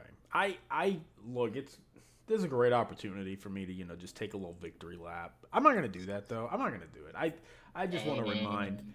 I said it. I said this team is an 8-9 team. This is a 9-8. This is a middle of the pack team. They're going to struggle. They're not going to have a good year. This is going to be tough. And all I got from everybody, from all the predictions, is they're a Super Bowl contender. They're 11-6, 12-5. If everything just goes horribly wrong for this team, I can't see them losing more than 8 games this year. 9-8 is just unfathomable to me. I heard that, and I'm just like, guys, this is. Now we're 4 weeks in, and it's I'll ask this. Given what we've seen through the first 4 weeks and given what we saw all of last year, what's more likely? That this team's going to go win 12 games this year or they're going to go 8-9, 9-8? It's they're clearly going to they would have the idea of them turning it on and just becoming a dominant team that we all, most of us thought they would be this year. Is just so far and away from reality of it would be a crazy turnaround to have that happen. So, I'm not taking a victory lap yet, but I feel pretty good about my prediction at the beginning of the year. This team is not that good. They have a ton of problems. The way this team is built is very poor. It happens every 5-6 years. Howie Roseman does a little too much in the offseason. They lose a little talent in some of the wrong places. Their coaching situation gets a little iffy. And then they tear it all down, and they rebuild it, and they're a contender for a couple of years. And then it happens it's a cycle. It's a cycle. We've seen it happen We saw it happen at the end of Andy Reid's tenure. We saw it happen with Chip Kelly. We saw it happen with Doug Peterson. And now it's happening with Nick Sirianni. They build a team up into a contender. They slowly plateau. They crash. And then they restart. And we are at the end of that cycle right now. That is just where we're at. So I do want to say I want to defend Jalen Hurts a little bit. He's been sacked 13 times. My reason I want to defend Jalen Hurts is a lot of sacks. Just Is he the most? really quick, kind of. I've said this on the podcast, how everybody in this league, basically everybody who's ever played in this league is a system player. I know system player is like a bad word, but like basically everybody who's ever played in this league is a system player. There's a handful of players. There's a handful of Lawrence Taylor, Barry Sanders, Deion Sanders, maybe Calvin Johnson, like Aaron Donald, like there are some players that are just. But, I mean, if you were to make a Hall of Fame of Hall of Famers, they would go in that hall. Like, these are the upper echelon. These are the greats of the greats of the greats. A lot of Hall of Famers are system players. Like, they were great, but that's because of where they ended up. They had the right coaching. It's not a coincidence. The Jets just don't happen to pick the worst player in the first round every year. Like, they don't develop players well. And see, look what's happening with Sam Darnold. Sam Darnold was trash, bust, goes to Kyle Shanahan, goes to Kevin O'Connell, now he's a world beater. Like, that's how important coaching is in this league. It's not a coincidence that Jalen Hurts had an MVP-type season with a great offensive coordinator in Shane Steichen, and now he's got Kellen Moore and Nick Sirianni. He had an iffy offensive coach last year, and he's struggling and he's regressing. Like, that's not. I don't blame Jalen Hurts for that. I think that's bad coaching by the Eagles. You have an offensive coordinator in Kellen Moore who has not elevated a single quarterback he's ever played with or coached with. Dak Prescott had his best year the year after Kellen Moore left. Justin Herbert had his worst year as a starter with Kellen Moore. And now we see Jalen Hurts with Kellen Moore, and Jalen Hurts is regressing. Like, it's not. I understand. I think Jalen Hurts is a middle-of-the-pack quarterback, and I understand it's not fair to be like, well, okay, so what are you saying? We need to have the best offensive coordinator in the league to make this guy successful? It's like, I get that. That's kind of on him a little bit, but, like, I just think the coaching on this team is so poor, and it's so telling. I mean, Christian, tell me this. When the Eagles are at full strength, even right now, after they've lost some talent this past offseason, how many teams do you think, talent-wise, are better than the Eagles? Like roster? Yeah, like just pure roster, just on pure talent alone, on paper. How many teams at full strength do you think are better than the Eagles? A ballpark. You don't have to go through them. You can just give me a ballpark. Maybe like 6 or 8. Okay, see, I think it's like 5. 6 or 8. I think they're one of the most talented teams in the league. The Eagles? Yeah. I think at full strength they are. I mean, they got some dudes. Yeah. I mean, they got some dudes. Like, I was trying to go through it. I'm like, I mean, but like my point is, so basically most of the games they play, they have the better team. And yet you go back to last year and you go to this year, they are escaping these games. Just week after week, they escape these games. Whether they win or lose, we're starting to see them lose more as time's going on. But even this year, the Packers, they have more talent than the Packers at full strength. The Falcons, they have more talent than the Falcons at full strength. The Saints, they have more talent than the Saints at full strength. And they're eking out these games, or in the Falcons' case, losing. They go play the Bucs this week. They're injured with Devontae Smith. A.J. Brown's out. They're missing some guys. This might be the first time they played a team this year where they did not have the most talented squad. And what happened? They got blown out. Last year they played the 49ers, blown out. Last year they played the Cowboys, blown out. So it's like, okay, when you have better talent, you eke out wins. And when you have worse talent, it's not even competitive. That's coaching. So, yeah, I have no faith in this team. This team's an 8-9 team. I feel bad for Jalen Hurts because he's going to get the brunt of it. He's going to be the guy they all point the finger at. He might still be there next year just because of his contract. Nick Sirianni's gone, though. Nick Sirianni's gone. He's definitely gone. I don't feel bad about it. I told y'all. I told y'all this was the reality we lived in. If anything, I said the Commanders were 9-8. If anything, I think I might have underrated them. Yeah, I mean, yeah, when you're right, you're right, Jake. When you're right, you're right. I just love being right about the Eagles. You know, I'm just such a hater. All right, I digress. I'm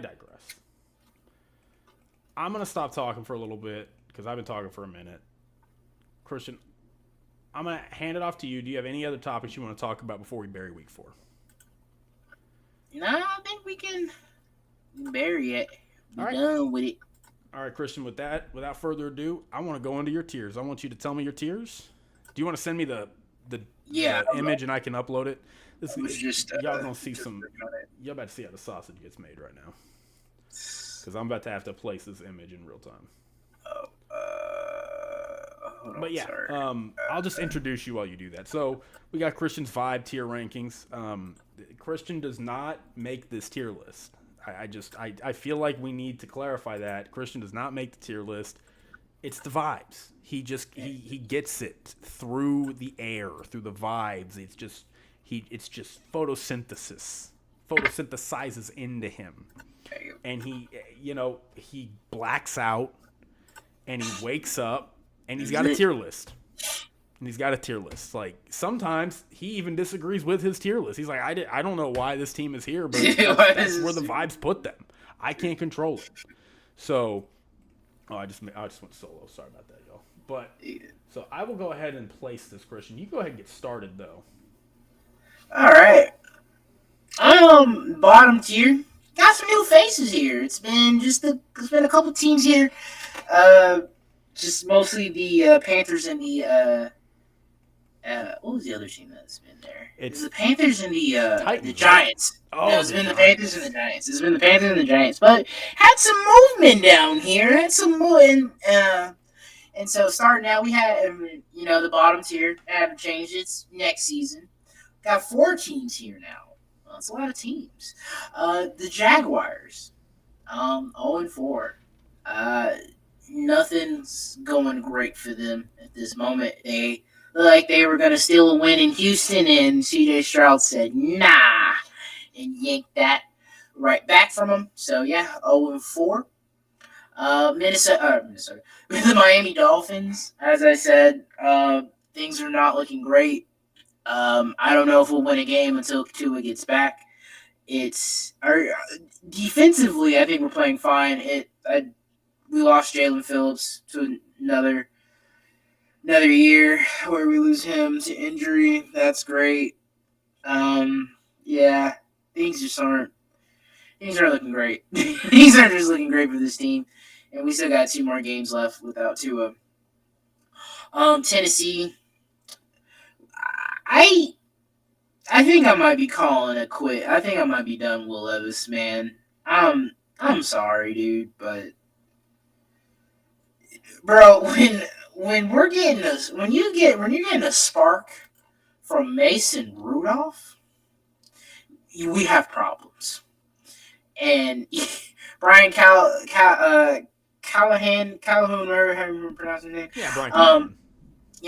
Tough job. It's tough to be, rookie head coach, but also calling the plays too. So, that's a tough job. So, yeah, well, probably not going to be there too much longer. You might stay on there, just be the backup because you've been there for so long. But you better stop turning the ball over, or you're going to lose your job. And then the Patriots. Hopefully we'll see Drake May, see what he can do. That'll be fun, but. Patriots. All right, next year above that, I got the going shopping list. Going shopping, and I'm talking about next year. And all these teams are probably looking for quarterbacks, and it's the Raiders, the Panthers, and the Browns. I kind of like the Panthers with Andy Dalton there. They score a lot, and they look more confident competent when Andy Dalton's the starter. Raiders, they're just a head scratcher, really. Antonio Pierce liking an Instagram tweet or Instagram post about Devontae Adams not being on the team, and then Devontae Adams hears about it on Kay Adams' podcast, and Kay Adams has to break the news to him. That was just a weird. This is just a weird story. And then the Browns, I feel so bad for Kevin Stefanski. His offensive line's banged up. I mean, Nick Chubb looks like he'll be returning here kind of soon, but I don't think Nick Chubb is going to save him. It's just not going great for Cleveland. So, I feel bad for Kevin Stefanski. So, is what it is. But yeah, they're probably going shopping next year. Yeah, and then tier above them, I'm just here for the kids. Wow. Just here for the kids. It's the Cardinals and the Giants, Marvin Harrison and Malik Neighbors. Both very good players. And they have young careers looking ahead of them. That's all that means, because I don't know what's going on with Arizona. Defensively, they're not great, and then offensively, they seem to have lost it. I don't know what's going on with Kyler Murray. Can somebody? And the new COD is coming out in a few months, so I'm getting a little. I would be terrified. Watching too many trailers. Dude, I'm getting terrified if I'm Arizona fans, man. The new COD's on its way. And then the Giants fans are just counting down the days when Daniel Jones can stop being their quarterback. Dude, spoiler alert, he might be your quarterback next year, too. They might get rid of Brian Daboll. Dude, their ownership loves him. Like, look, dude, I don't. Something about. You're telling me John Mayer? Is it John Mayer? The Mayer family?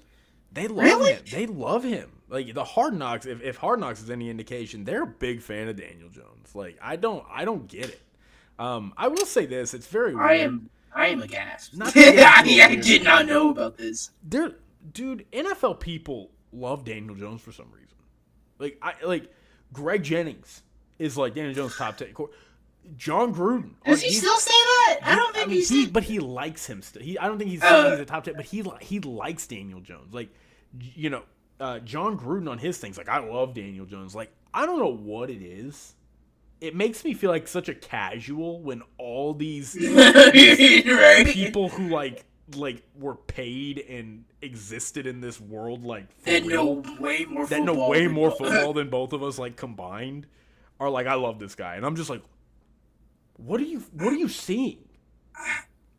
I don't know. Maybe it's just a couple of people who are just vocal, but it's so bizarre. It's so bizarre. Okay, I don't know what to do with that information, G. That's crazy. You're telling me people actually like this dude? Okay. I don't get it. It's so weird. Well, the Giants fans want to get rid of Nick, our buddy Nick. He's counting down. He's a scout. He's a scout. Okay. That's one guy on our side. That's one guy on our side. Yeah, Nick wants him gone.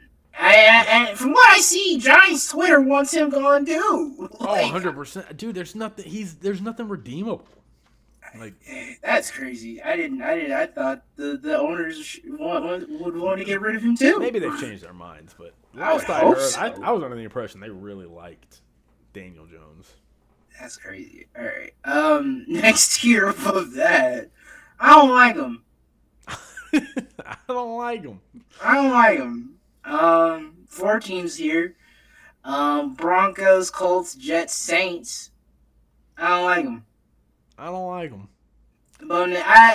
It's unfair for the Broncos. I'm rooting on Bo Nix. Anthony Richardson. I think he needs to sit. I think Anthony. I don't know if Anthony Richardson's it. And that's coming from the guy who picked him to win the division and picked him. I don't think Anthony Richardson is it. I think he needs to sit. not mature, but maybe mature in the football sense. Not. I think he seems like he's a good dude. I haven't heard any bad thing No, they about him. like him in the locker room. They made him one of their captains. Yeah, so like I think he just mature as a football player. The Jets, they think they're Super Bowl contenders. I look back at them, staring at them blankly. I'm like, what is good about this team? Oh, we have Aaron Rodgers. Okay, 4-year-old quarterback. All right, and a guy that will roll his eyes when he overthrows his player when they didn't catch it. Like, come on now, get out of my face. And I like Robert Saleh. I don't know if he's gotten a fair shake, but it is what it is. And then the Saints, Derek Carr came back down to earth. Dennis Allen, Dennis Allen, like the first 2 weeks we had our high. We're like, all right, Saints are good, and then last 2 weeks it's like, oh yeah, Dennis Allen. Oh yeah, Derek Carr isn't that good. Okay, yeah. So yeah, I don't like him. All right. Next tier above them, I got building something? Question mark. The Bengals getting their first win. It was against Carolina. They got the Ravens here next week. I don't know. They're gonna stay. They're like middle of the pack here on the tier list. So I don't know how that's gonna look after this week. They do struggle against Baltimore. They need this win. It's gonna be an interesting matchup there. Caleb Williams of the Bears. Was I a hater on the Bears? Yes, I will admit that. But he's getting better and better every week. Like I can't argue against the numbers. Like his completion percentage, his passing yards, still making those rookie mistakes here and there, but he's improving week to week, and that's all that you can really ask for from your rookie quarterback. Like he said at the top of the show, they finally got DeAndre Swift sighting. He ran the ball well, and so yeah, things are looking up in Chicago. Maybe their move this offseason just needs to be fire Matt Eberflus, yeah, and sign one of the young, many offensive-minded coaches that are available. Ben Johnson in Detroit. That's a division rival, So you get Ben I would Johnson. I think he would leave after this year. I think he wanted to run it back, but if it doesn't work out, or they wouldn't. I think he's just looking for the right opportunity. Like he doesn't want to go to a place that's like terrible. Chicago would be a great opportunity. I mean, and for Chicago, I mean that's an A+ move because not only do you get a great young offensive-minded coach for your young quarterback, you take away the Lions' offensive guru. Like that would be such a great move for them. So that's what I hope happens. Like Caleb Williams I feel like there's just as long as Matt Eberflus and Shane Waldron are in charge of him, there's just gonna be a ceiling. Yeah. And then Atlanta, they're getting better. I feel like they've been playing better week after week. Like it's not pretty and perfect, but they're getting the job done. They're 2-2 right now, so I mean it's the division's still there. I mean Tampa Bay does seem like they have a little firm grasp on it, but I don't. Have these two has the Bucks and the Falcons played yet? No, they play Thursday. Oh, they play tomorrow. So this is a big game for them. So that's a great Thursday game. Some stink about them. I watch Jake, them just like Jake thinks they stinky. Some stinks. I haven't gotten too close to them, so they look like roses to me right now. Roses really smell like poo poo. Yeah. I haven't. I was trying to do it. I was trying to do a Outcast reference there. All right, moving on. I'm not impressed, really, with all these teams here. The Steelers, Rams, Eagles, Cowboys, Chargers. Chargers may be a little unfair. I didn't know where to put them. Justin Herbert was injured, but I mean, going up 10-0 at home on the Chiefs, and then you let them score 17 unanswered. Like you gotta. And everybody wants to blame Justin Herbert.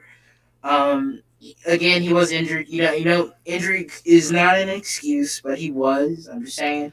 And I think with Justin Herbert, when he first started into now, I think, when he first started, he came into the game with the Chargers medical staff puncturing Tyrod. Tyrod Taylor's lung. Haven't forgotten about that. That was That's just a crazy. cursed introduction to the Um, NFL.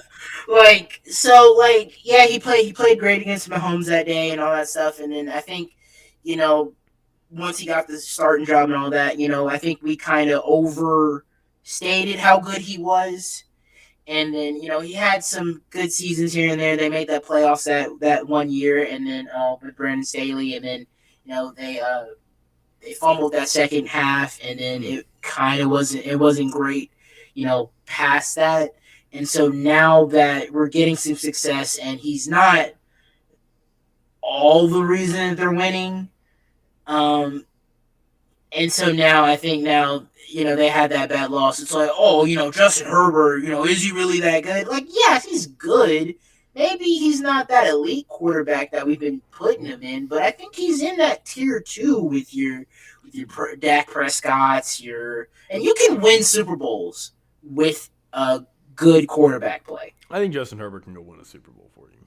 I think he can too. Like, I'm not saying he's in the elite category. No, he's in the tier with the Allen. Yeah, he's not in the Allens, the Mahomes,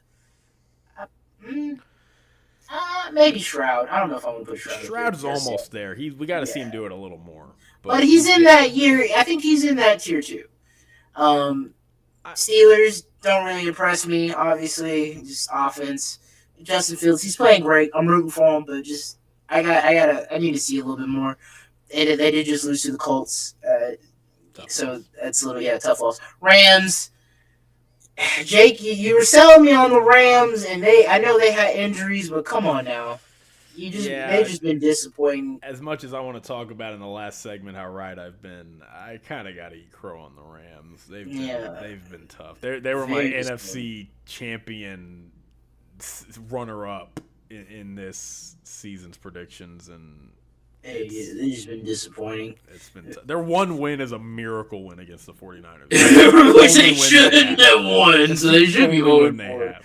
Like, they really, realistically should be 0-4. Eagles, haven't been impressive, 2-2, and then the Cowboys just can Dak throw for 300 yards and like 3-4 touchdowns a game.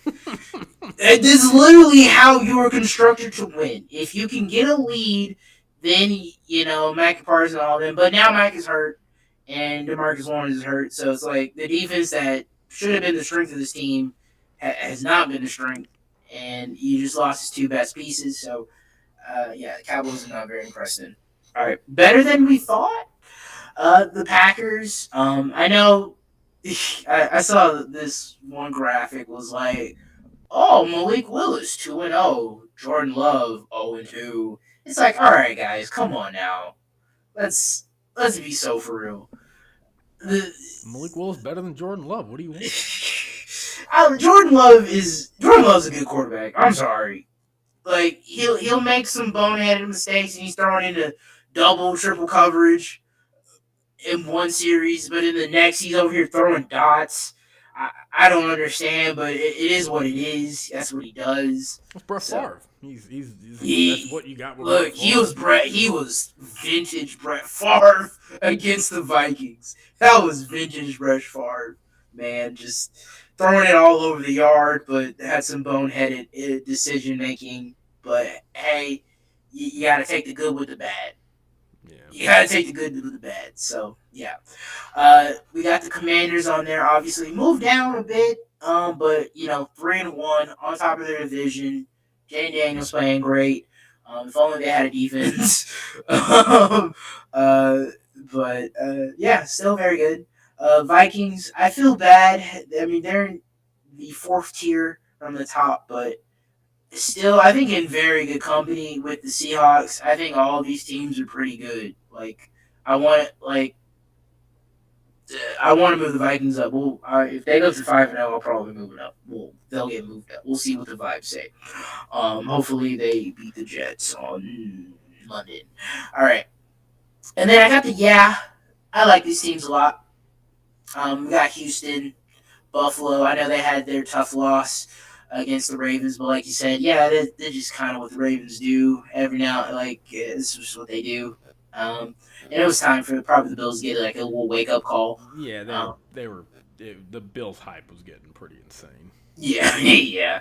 49ers, they'll get healthy eventually. Brock Purdy's been playing good. Yeah, great performance there. They can something to build on from the Patriots win, and then the Bucks, who I really like, on top of their division 3-1. Baker out here cooking. I really like these teams. I really like the Bucks. Second tier, second to last one at the top now. Hitting their stride? Question mark. We got the Ravens and the Lions. I know the Ravens just got 2-2, but dominating win against the Bills there, and then mostly a dominating win against the Cowboys. Could be hitting their stride. Derrick Henry starting to run the ball a lot better now. Offensive line is maybe getting a bit better. I think it'll still take some time, but it seems like they're coming together as a unit. And then Derrick Henry has been great these past two games. And then the Lions, I know they had that hiccup against, was it the Bucks? No, they beat the Bucks. No, they lost to the Bucks. They lost to the Bucks. Oh yeah, had that hiccup there, but overall they've been playing good. And Jared Goff having a perfect, had an incompletion there in a game against Seattle. Like, hey, hats off to you. And then obviously on top of the mountain, as always, we got the Chiefs 4-0. Eventually they'll lose. I just don't know when it's going to happen. But Travis Kelce, we finally got a Travis Kelce sighting. I know it sucks that looks like they lost Rashee Rice. We'll see when he comes back. It looks like he could be returning back this season. But yeah, those are the tiers, Jake. I think this is probably my best week. Not gonna lie. I know I say that like every week, but I think this is my best week. I like most of it. Look, anybody who wants to put the Chiefs at number one, like, until further notice, I understand. Like, I'm not gonna tell you. They lost Rashee Rice. Well, they haven't looked good. Well, Isaiah Pacheco's out. Like, dude, they find a way to win. Until I see them like lose convincingly in a string of losses, and it's just all bad, and the vibes. They ended the season not great. Yeah, they ended the season 5 last year and still won the Super Bowl. Like it's gonna take a lot for me to say that the Chiefs aren't deserving of the number one spot, even if through 4 weeks they have not looked like the best team in football. They're like middle of the pack offensively. It's really, they're getting carried by that defense, and Spags and Chris Jones has been a monster. Yeah, Chris Jones is insane. I mean, he's future Hall of Famer. That's Chris Jones is all-time great. Love Chris Jones, but I do take issue with a couple of key things. One, I think we're just going to disagree on, and to be honest, I'm probably in the minority on it. So I admit this is just my bias. I still believe in the Cardinals. I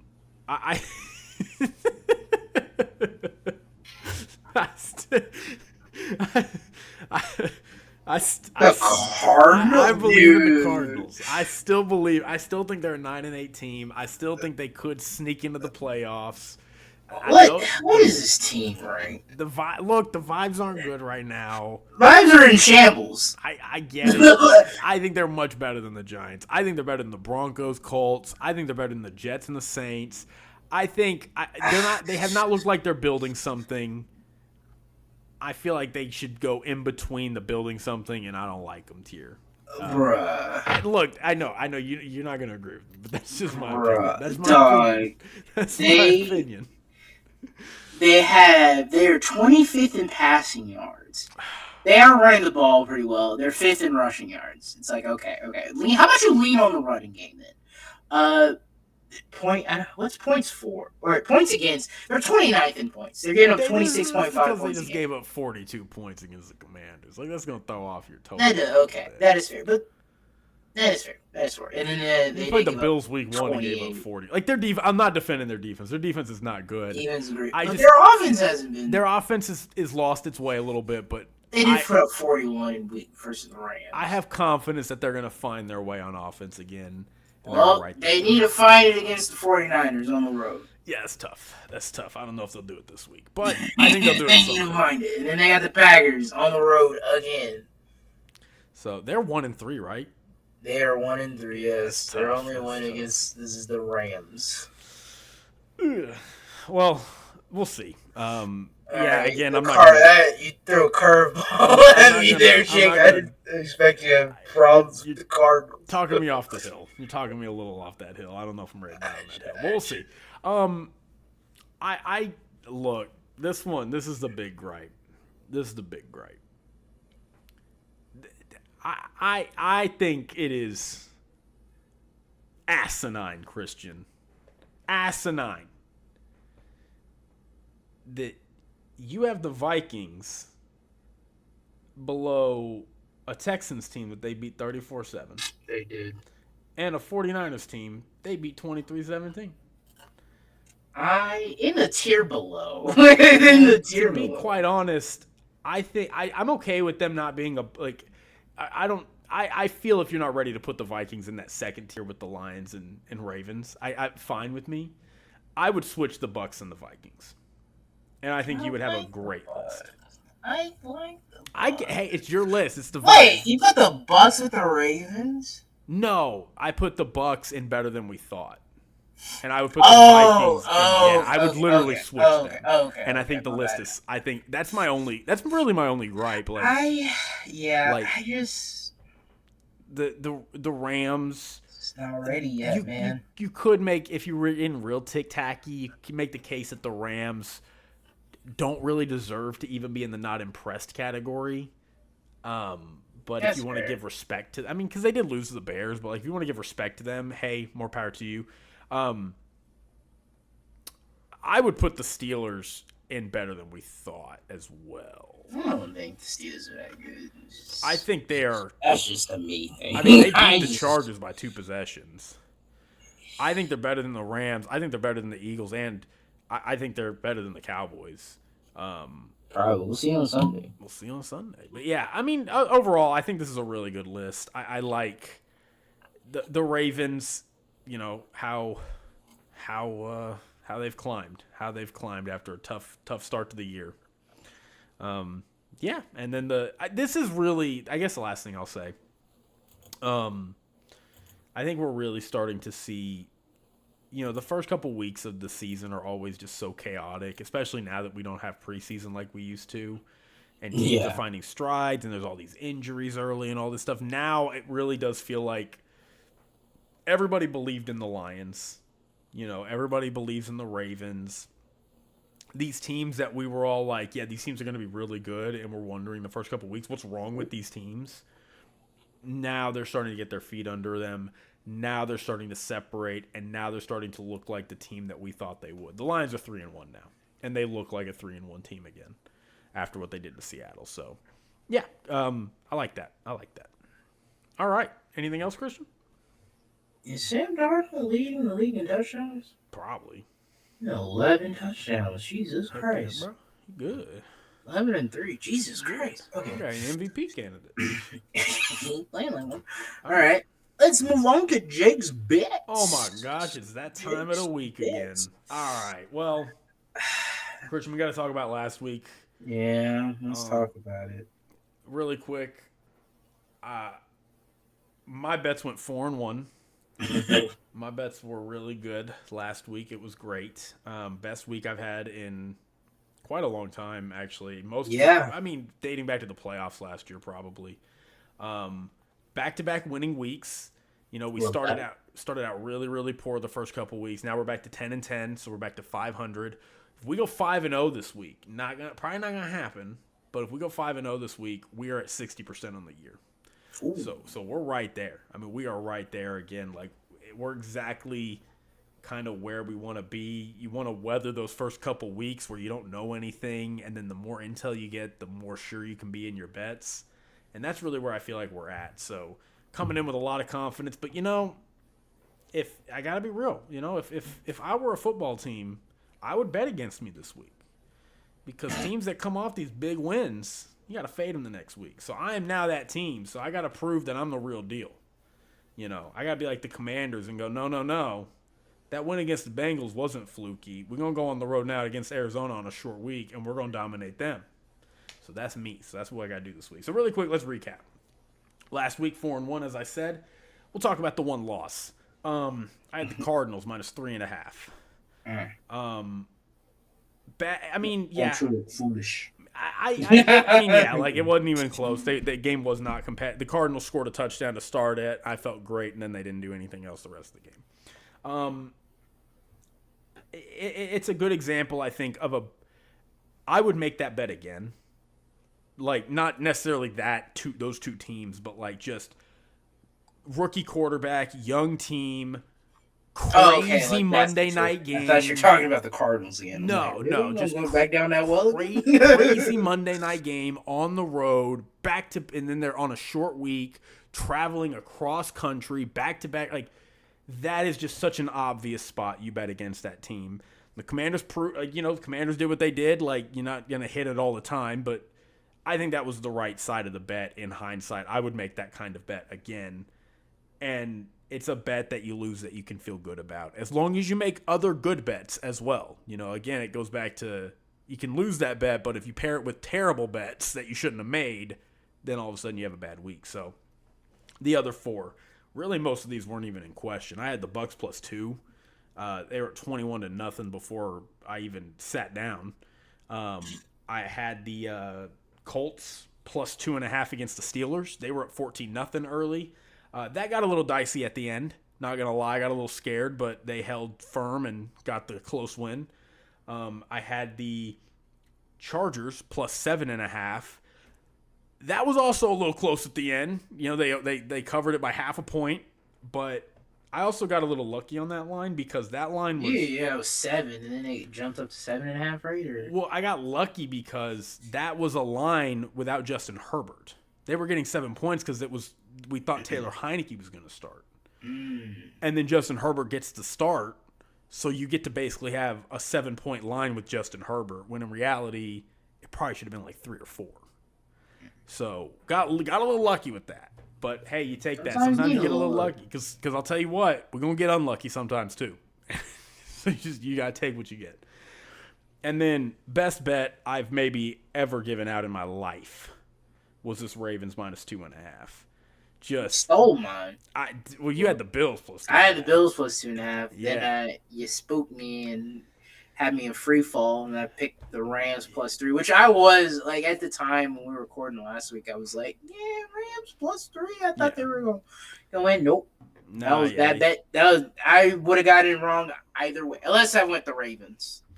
Yeah, I thought the Bills. I was sipping that Kool-Aid. Oh, it's just like it was so suspicious because it's like that's one of those where years ago, before I got super into like betting and learning about what goes into and how you think about betting, you see the Bills getting 2.5, you're like, that's free money. Like, they've been better than the Ravens. Like, that's free money. And now I stop and go, that don't make no fucking sense. That does not make any sense. Why are the Bills getting points? Something's going on. And then all the money and all the tickets come in on the Bills throughout the week, and they do not move the line at all. Like, usually when that happens, they're like, we're going to lower the line. We're giving the Bills too many points. We need to lower it down so more people come in on the Ravens to balance our book. And they're like, we're good. No, we're good. You keep betting that Bills plus 2.5. And I'm like, took people's money. Something is. They know something. They know they know the Ravens are going to win this game by 3 or more points. That's what they know. And that's what happened. And of course, in hindsight, it's like Bills on a short week, coming off a blowout, going into Baltimore. Baltimore's a tough place to play on prime time. Ravens are desperate. Ravens match up well, and it's not even competitive. So, yeah, I loved it. The other one I had originally that I took out was the Raiders -1. They had some last-minute injuries, and I got spooked and took them out. But that was a winner, too. So, either way, I was good. So 4-1. Got to build off that momentum. Again, 10-10 on the year. Let's get into some bets, Christian. All right. I won't lie. There's a chance that a couple of these could change on Friday. Last week, I was very sure that, I think these are locked in. Some of these, I'm waiting on the line to maybe get somewhere. So we'll see if they get there. But to start, I really like the Bengals plus 2.5 against the Ravens. Yeah, I think this is a good spot for the Bengals. It's a division rivalry. They're getting points at home.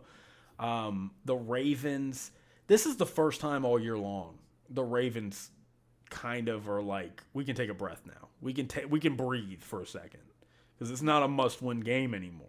Like, they've been in must-win mode for basically 3 weeks. They lose to the Chiefs. Kind of a must-win. Some people say we got to beat the Raiders. They lose to the Raiders. I mean, what are they, a half a game behind the Steelers? Yeah, I mean, it's a full game. You don't want to be losing to the division rival. Like, I'm not saying but I'm saying their season is not on tilt anymore if they lose. Like, they lose to the Bills, it's like, okay, we're 1-3 now. Or like, okay, you lose to the Cowboys, okay, now we're 0-3 now. Like, it's whereas the Bengals, now they're at home playing a division rival. Their season is on tilt. They lose this game. Road. Are you talking about the Bengals or the Ravens? The Bengals. Oh, okay. My bad. I lost the plot. No, you're good. If the Bengals lose this game, they're 1-4. And they've dropped a game to the Ravens at that point. So, like, for the Bengals, they need this game more. Joe Burrow is playing like a sneaky MVP candidate. This is their first division game. Okay. Yeah. He's been really good this year. I think except for that Patriots game. Yeah, week 1 was tough, but I like the Bengals here to keep it close. I like them at home. I think they're going to be more desperate. I think they have some things that match up well against the Ravens. I will take the Bengals here plus 2.5. Okay. Second bet.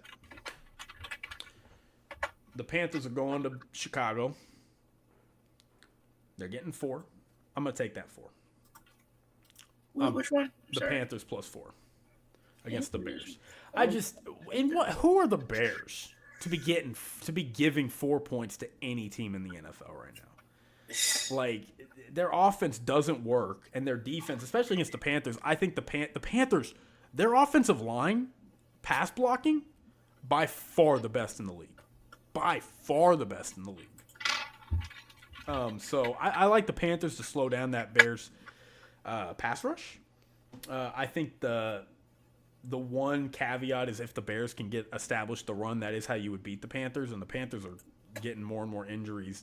They lost Derek Brown last week. I think they just lost Shaq Thompson, so that's a bit of a concern. But I think the Panthers keep it close. Plus 4, a little too much. If it was like plus 3, I might stay away. But I'm going to say give me the Panthers plus 4. So I like that one. I also really like the Texans plus 1 against the Bills. There's a lot of trends that back this one. The matchup backs this one. The Texans match up very well against the Bills, and what the Bills offense wants to be. CJ Stroud at home is really, really good. He's like 8-2 at home.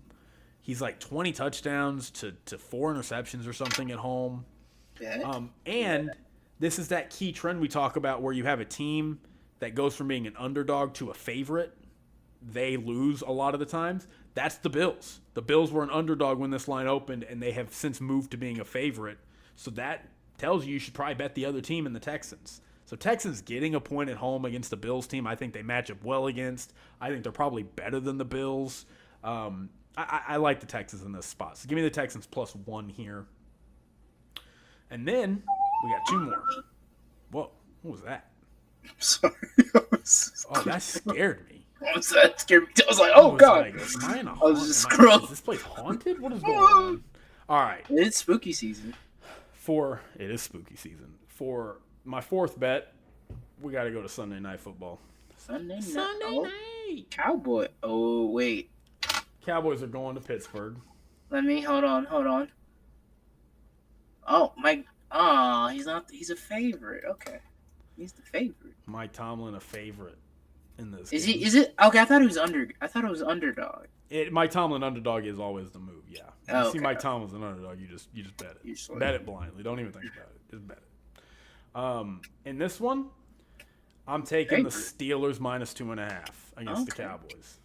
I like that one. I like this one. Honestly, I'm not. Yeah. I just do not know how the Cowboys win this game. DeMarcus Lawrence is out. He's the only reason they're even competent against the run, and he's out. And Micah Parsons might be out. So, like, you have this defensive line that's already really thin, even with them. Mike Zimmer trying to do patchwork for this defense. I just do not see a reality. This defense, they're just going to run the ball. Justin Fields is going to run the ball. Like, they're going to run all over this team. I still don't know what the secondary is doing. And then offensively, they can't run the ball. And that just helps TJ Watt. Is TJ Watt playing this game? TJ Watt healthy. It's gonna be a tough day. I think the Cowboys. TJ Watt doesn't concern me that much. Like, he don't jump off the screen. I mean, he does. But I think Mike McCarthy and Dak are savvy enough, and they're vets to know how to kind of slow him down and not let a player like him ruin the game. So I expect them to be able to do that, but this feels to me like we could look up and it's like 17-3, yeah. And then final scores like 20-10 or something. Like I just do not see. I heard one person say the question is, can the Cowboys get to 20 points? And I don't know if they can. And to be honest, with how beat up this Cowboys defense is and how bad it's been, I don't know if they can hold the Steelers to 20 points. So I'm getting the Steelers at home against the Cowboys team that by no means has looked the part in any capacity, and I'm laying less than a field goal. Like you got to take the Steelers here. The Steelers are the clear-cut move right there. And then my last game, Monday Night Football. It's a no-brainer. Chiefs Saints. It's a no-brainer. What's the line? I guess I didn't look at that line. Yeah. Saints plus 5.5. Oh. Saints plus 5.5. Okay. What are Saints on the road? Dude, what are the Chiefs going to do? How are they going to score? Like, it's the way they've been doing Xavier Worthy. I mean, I get it, but, like, the Chiefs are down Rashee Rice. They're down Isaiah Pacheco. They're down Hollywood Brown now. It's literally going to be Xavier Worthy and a 35-year-old Travis Kelce. I don't think the Saints are going to like win. Like, I mean, they might win. They might win. Like, who knows? They might upset them, but eventually, like, the Chiefs will win. The Chiefs never blow a team out. They always play close. If Patrick Mahomes under a field goal, you bet Mahomes. Patrick Mahomes over a field goal, just bet the other team. Like, the Saints plus 5.5, that's too many points for a Chiefs team that has not proven the ability to pull away from their opponents and is now even more banged up just week after week offensively. And so that's Patty. I mean, his turnovers should be more costly, but that defense can just holds pat, man. They just. I mean, defense. If this is a 23-21 game with Harrison Butker kicking a walk-off field goal, are we surprised? Yeah. We're not surprised at all. Like that's exactly where this game feels. So I like the Saints plus 5.5 there. So those are the 5. Again, talked me into that one. Some of these might change. There's some bets that I think the last two. Yeah, I feel those are. I feel really good about the Steelers and the Saints. I don't think those are changing. But you know, I wanted to be on like the Raiders plus 2.5 against the Broncos, but some of the people I follow, the consensus wasn't really there on that one, so I kind of got talked out of it. A lot of people I like are actually on the Broncos, so I was like, all right, I'll stay away from that one. Browns Commanders, the right side, the side you have to bet is the Browns. That's the side you're supposed to bet. You're supposed to bet the Browns. And I'm not gonna do it. I refuse to do it. Like, Washington 3 points. You're supposed to fade the rookie quarterback and bet because everybody's going to be on the Commanders. And, oh, my God, Commanders, oh, yeah, they're going to be – I can't do it. I can't do it. There's no chance I'm going to bet the Browns plus – I don't – if they were like plus 5, I might. Browns injuries are too much. I haven't seen anything from them. I understand that, maybe the Jim Schwartz defense could give Jaden Daniels some new looks that he hasn't seen. It'll be probably the best, at least personnel-wise, defense he's played. But I'm not doing it. If the Browns cover and fine, it is what it is. I'm not doing it. I'm not doing it. Not doing it.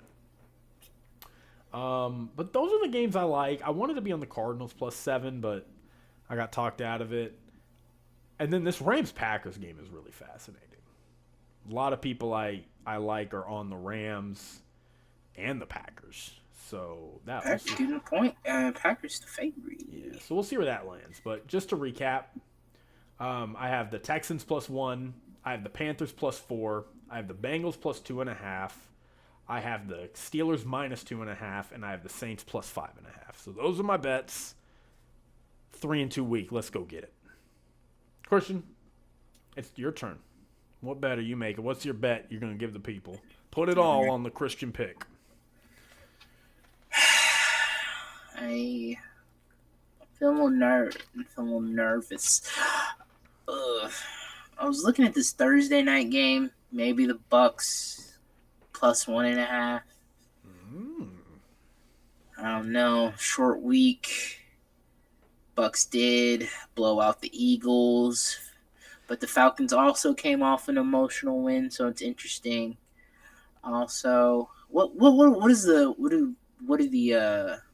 the gambling addicts say about this? What's the consensus? I don't know if I've gotten a real read on this game. I think most are probably on the.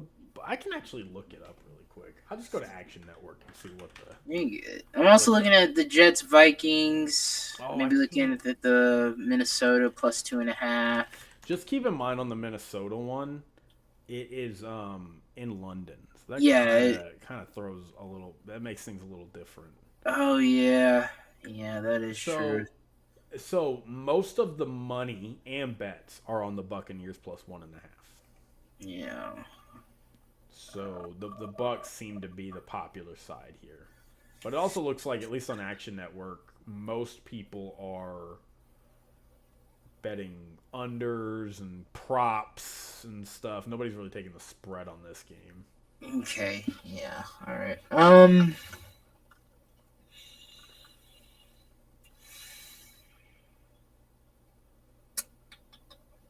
I'll tell you this.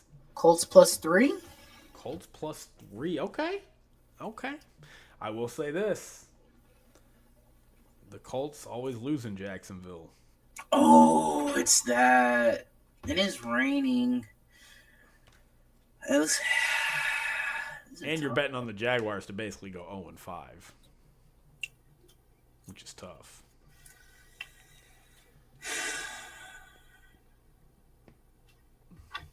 They might. They might. Yeah, you're not wrong. Seattle's minus 6.5. Whoa. All right, bet. Final. Honestly, actually looking at Action Network, 62% of the bets are on the Seahawks. 84% of the money is on the Seahawks. Oh, okay. So that means a lot of pros are coming in on the Seahawks. Look, you might not win a lot of money, but hey, I just want to get a win there. For sure, I feel that. All right, cool. Well, that is our bets. I'll post, as I do, on Friday, lock them in, make them final, and let y'all know what I'm thinking and what Christian's thinking. So you have until Friday, of course, Christian, to change your mind if you think about it a little more.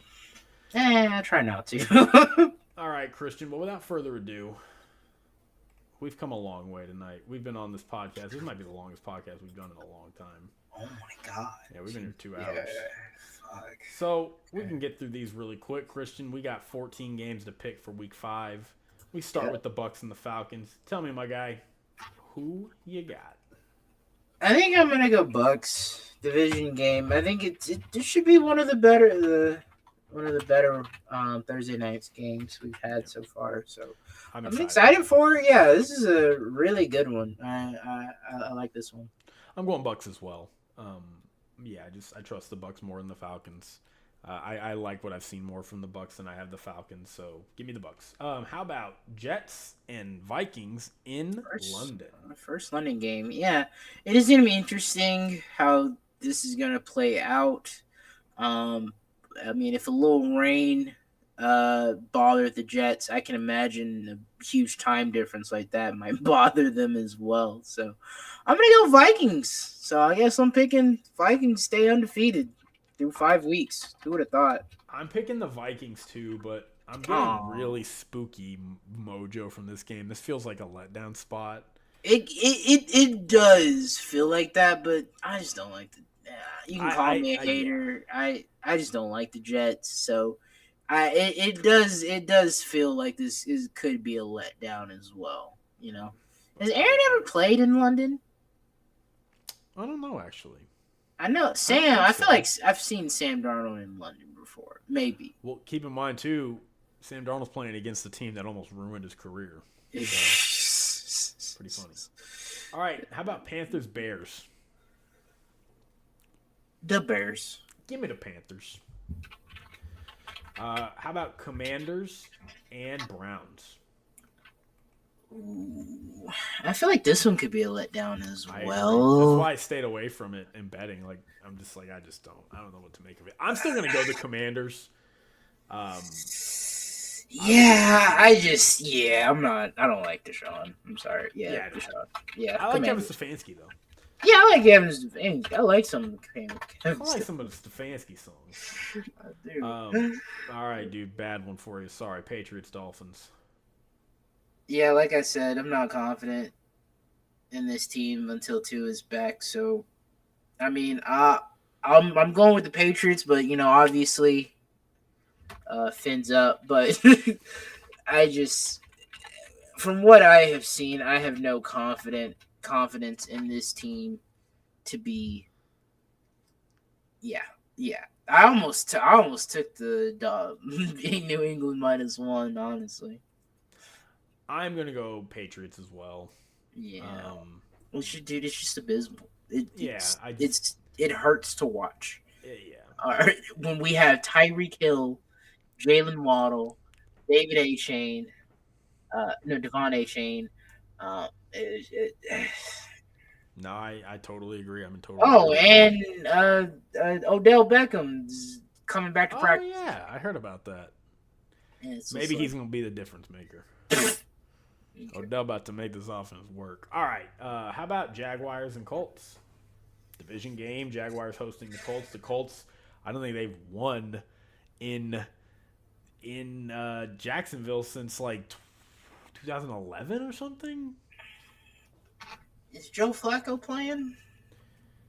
I don't know what Anthony Richardson's status is. I can It's look it just up. some trust more with Flacco. Said he's still sore, won't practice Wednesday, but his hip injury is not that serious.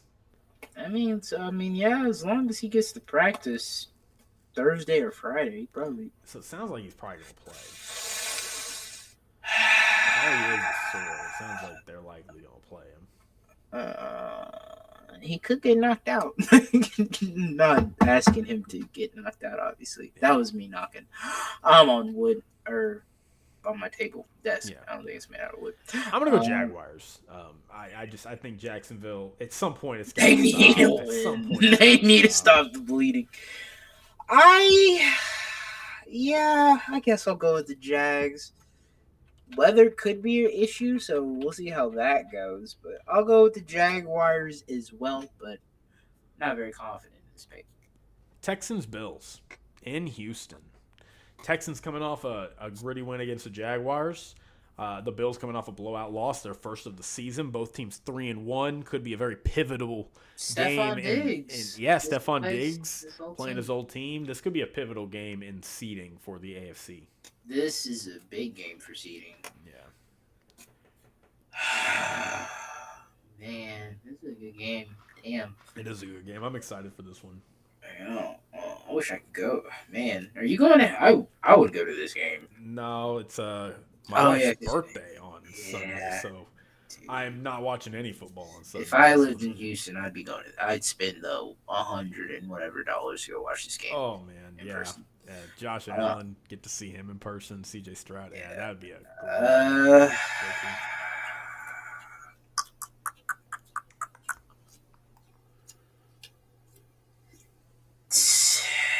Texans. I'm going Texans as well. Oh man. Yeah, well, they're part of my bets. I bet them +1, so kind of Yeah. Oh yeah, you did. picking them. Bengals Ravens. Ravens. I'm going Bengals. I just don't like this. I don't like it. Yeah, no, I feel you. Kind of It more of a sucks, trend pick than it 'cause- is what I've yeah, seen on the field. I mean, Cincinnati does need this. I think both teams. Well, obviously, both teams want to win, but this is Cincinnati needs this one. bad. Cincinnati loses this game. You really gotta. I mean, Then they'll be 0-3 at home. and they'll be 1-4 on the season. You'll have the Steelers, who I You'll think be 2 games behind the Steelers, and like if the Steelers win, you'll be game 3 and a games half. behind the Steelers. Oh yeah, then you'll be like what? And you'll be a game and a One half and a half, behind the. yeah. What is that? 2.5 games behind the Ravens. Well, yeah, because they'll be 3-2, and they'll be 1-4. Yeah, so 2.5 games, or 3.5 games. Well, from first I place. don't know the math. I don't know. Yeah. The math. The point is, They they are they're in not. dire straits if they lose Yeah. this game, and the Yeah. Steelers win their game against the Cowboys, which is a very winnable game. Yeah. So I got Bengals. I got them being desperate. I got them pulling out a win in a gritty division rivalry at home. I have the Ravens. All right, Niners Cardinals. I'm going 49ers. Niners. Niners look like they're hitting I don't know their what's stride. going. They're I don't know what's going on in Arizona. they're getting healthy. Debo's back. George Oh, Kittle Debo came back. I think George Kittle been there. I thought. George Did Kittle he? missed a game a couple weeks ago. He played last week, but they're getting healthier. Christian McCaffrey is apparently further away than ever on coming back, so I don't know what's going on there, but I still think they can win, beat the Cardinals at least. So all right, Seahawks Giants. You kind of made your point clear with your bet. Yep. I will also go Seahawks. I think it's a good bounce back week at home. Giants. They're on extended rest, but that's such a far flight, and they're just not the better team. They're just not the better team. So I like the Seahawks in this spot. Rams Packers. Pack Nation I'm going Rams. I'm gonna ride with them until the wheels fall off. and Matt LaFleur. Yeah. I trust. I mean, but I like Sean And McVay. Sean McVay, we trust. Yeah, they're homies though, so that's cool. They are home. All right, and Matt Stafford's playing against an old rival because he played with the Lions, so he played against the Packers. Oh yeah, he knows his back. Well, not. I mean, yeah, it's a different Packers team. Yeah, it's a different Packers team, but yeah, How about Steelers? he hates that green and Cowboys? whatever green you want to call that. Yeah. Of course. What'd you say? Steelers Cowboys. Steelers Cowboys. Steelers. Oh, I forgot. This is Sunday night. Sunday night. Yeah, I'm going Yeah. Steelers as well. I think the just- Steelers should win this game. So I got Steelers in Pittsburgh, beating the Cowboys. I think there's a chance they could beat the Cowboys handily. And the Saints and the Chiefs, Christian. Who do you got? I think it's gonna be a defensive game, and from what Chiefs, just Chiefs. Like it's gonna. I mean, Patrick Mahomes has 904 yards, 6 touchdowns, and 5 interceptions. He'll probably have another one in this game as well. I do like the Saints defense, but they play hard, they play fast, so he'll give them one. But I mean, if the Saints got the lead by like 3-4 points and they need to score, and Patty got the ball in his hand, I always feel it's just like when Tom Brady had the ball at the end of the game. I always feel like he can and will score most of the time and win the game. So I'll go Chiefs, but yeah, they'll eventually lose. I just don't know. You just got to guess when, and I don't trust Derek Carr against the Spagnola. So, quick note: Derek Carr has played against this defense a lot with the Raiders. Yeah, but he wasn't very effective. He wasn't effective, but like he's played against it, and you got to think maybe with this new offense talent around him, maybe he fares a little better. I'm actually going to pick the upset and go the Saints. I mean, it's gonna happen eventually. But exactly, it's like, gonna happen. What's it you gonna gotta look get like the when it's gonna happen? And it's like, would we be surprised if we're like, oh, Derek Carr knew that defense a little bit? They're not familiar with the Saints. Let their guard down. Saints come in, knock them off barely. Like maybe Patty has a bad last drive. Maybe Derek Carr, they string together a final drive. Like, you know, it's all a game of inches, especially with the way the Chiefs have been playing. And the Chiefs are hurt. Like, they're banged up bad on offense. So if they're going to lose, it feels like this is a good spot for them to lose in against a feisty defense without a lot of their playmakers, and Derek Carr and that Saints offense doing just enough to pull out an ugly win in Arrowhead. So I like this. Obviously, I like the bet, but I'm gonna pick the upset. So I'll go Saints. And that is your Week 5 slate. Really quick, 4 teams on a bye. Our first bye weeks of the season. The Lions, Chargers, Eagles, and Titans are all on a bye. So, Christian, that's it. We're done. We done. We did it. So We done did it. Everybody, thanks for hanging with us. I know it's been a while. Take care. Yes. Give your mom a hug for me. Call your parents. You know, just call them up, ask them how they're doing. They miss you. Unless you know you have a weird relationship with your parents, then it's fine. You know what you're doing. You know what you're doing out there more than I do. I trust your judgment. But outro of all time. But yeah, all right. Take it easy, everybody. Catch you later. I probably won't. Maybe Christian will give you the flyby analysis of Week 5. I won't be here until next week. But take care. Be safe out there. Have a good week. I might show you.